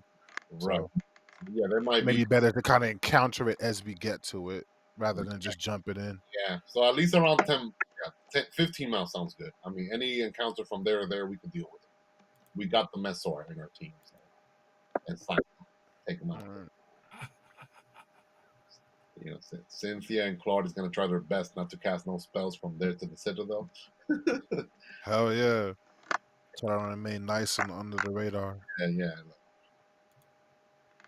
All right. Let's see, scroll wise. Let me see what kind of divination scrolls I could pull out. And then yeah. So Vision sounds like a good spell, guys. All right, and when you teleport, you were doing what for like resting? Claudius Magnificent Mansion. No, I'm just kidding. Mordecai's Magnificent Mansion. Magnificent Mansion spell. I can't take credit. Claudius didn't create that spell. It's Mordecai.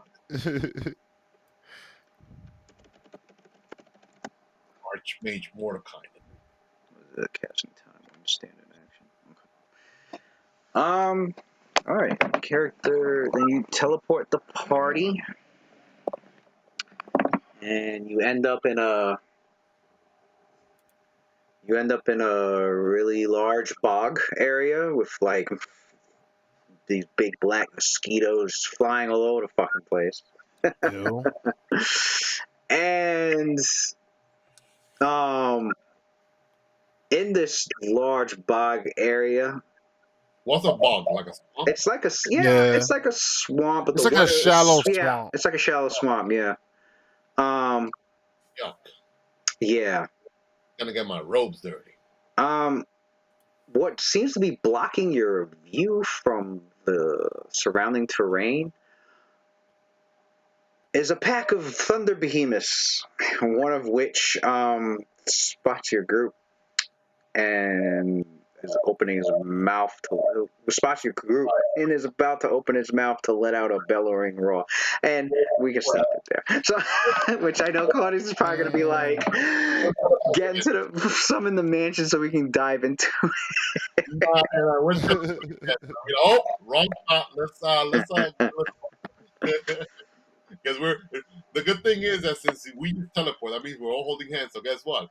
As long as guess who's gonna win initiative? Claudius. We're teleporting. Yeah, your characters have encountered. I don't know if you fought one though. I think you've avoided fighting them actually. Well, then again, Yeah, because I mean they were considered sacred in the land that we're from. yeah, they're not sacred here. What? You know what? Thunder? No, these. No, thunder beasts, as in like dinosaurs. No. But thunder No, not. behemoths are a No, different it was a story. thunder. I think I have a pick. Hold on. Yo, Lewis, Messor goes like, hold on, before we finish the session, Messor goes like, oh, Claudius, no, wait, I need to warm up. The next fight is the real deal. I need to warm up. Yeah, you know, behemoth. Messor would say some shit like that. I'm like, He probably would, yeah. and Claudius like, you know what, it might be a good idea. We're kind of rusty meta a little bit.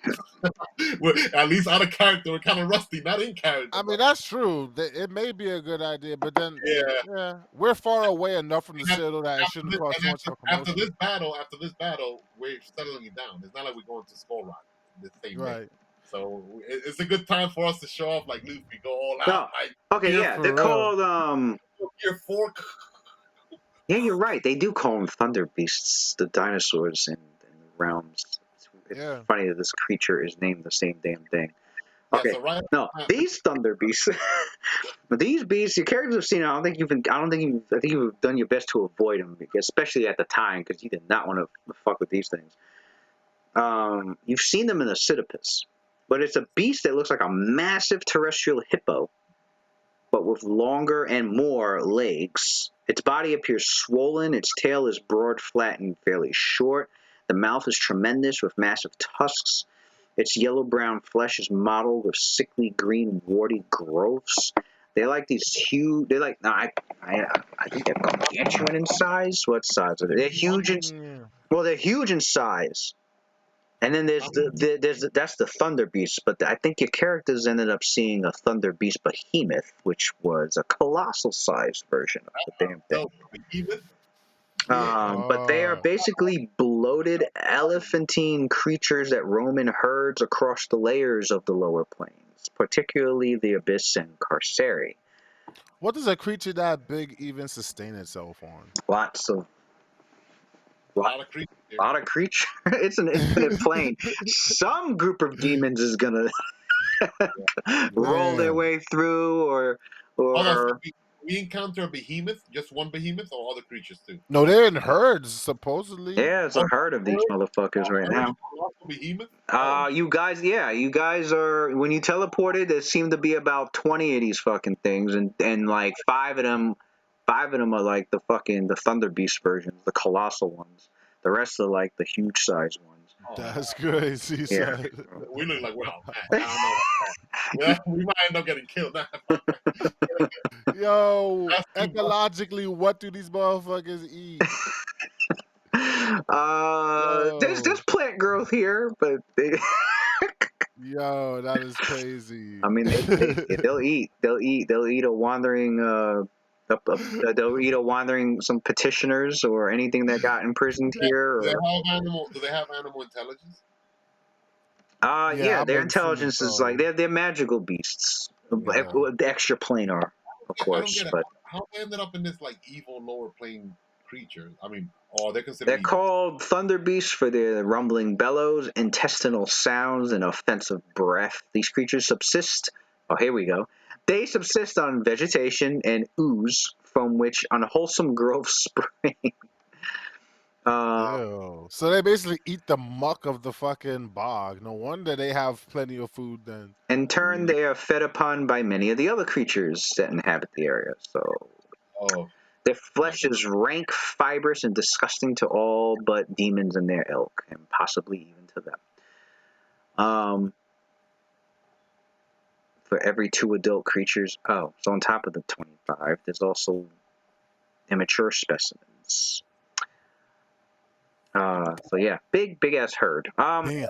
They're not carnivorous, but they are notoriously surly and cantankerous, just like real hippos. Highly prone to unprovoked attacks, sudden charges against anything it perceives as threatening, or it's in its personal territory. They usually utilize their bite attacks against large number of foes. They'll just trample them. They also have the ability to bellow out a tremendous roar that can stun you and make you deaf. They have the trample attack ability. They can do a powerful charge attack. They also supernaturally are wretched and stench. So you would have the fortitude save would be nauseated. In fact, I think everyone should roll that right now. I'm gonna have to do Zona Sweet I Air need real quick. everybody fortitude save of DC 41. What? I was gonna pass that shit. Not the main. Excuse me?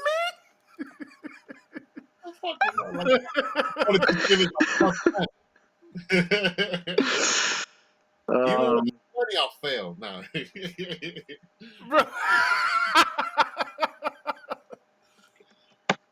Damn. You want us to roll the fortitude save for now, for real, or next session? We Even can if I save rolled it for a next 20, session. I would be off by All 1. I'm saying is that like it's not that What does it say? Here's the funny thing. Here's the funny thing.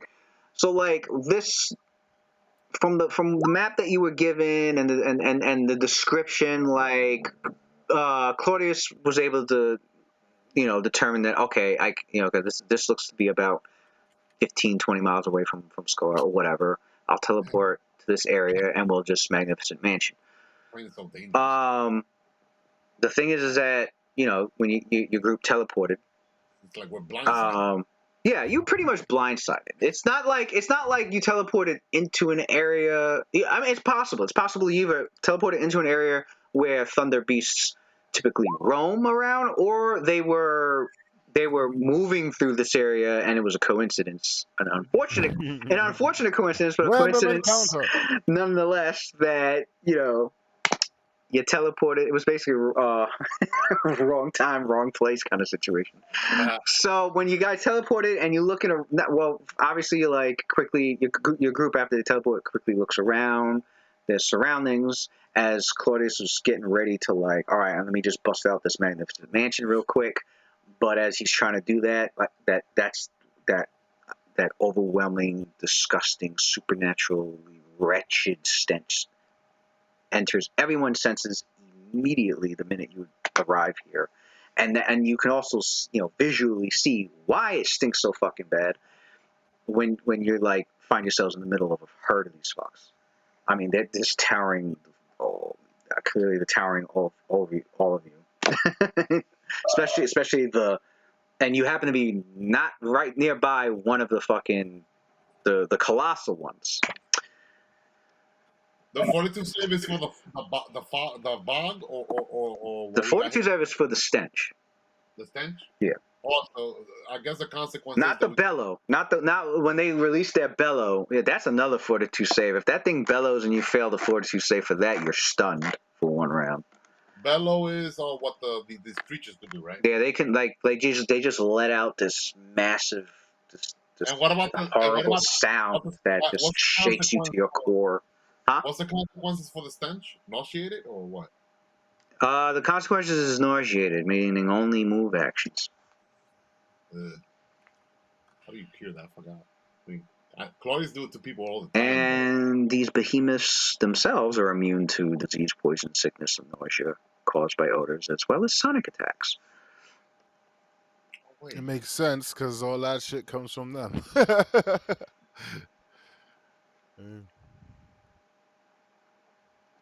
Well, boys, that was a good ass session. Yeah, it was. That bitch is gonna come back and stab us in the back. Watch.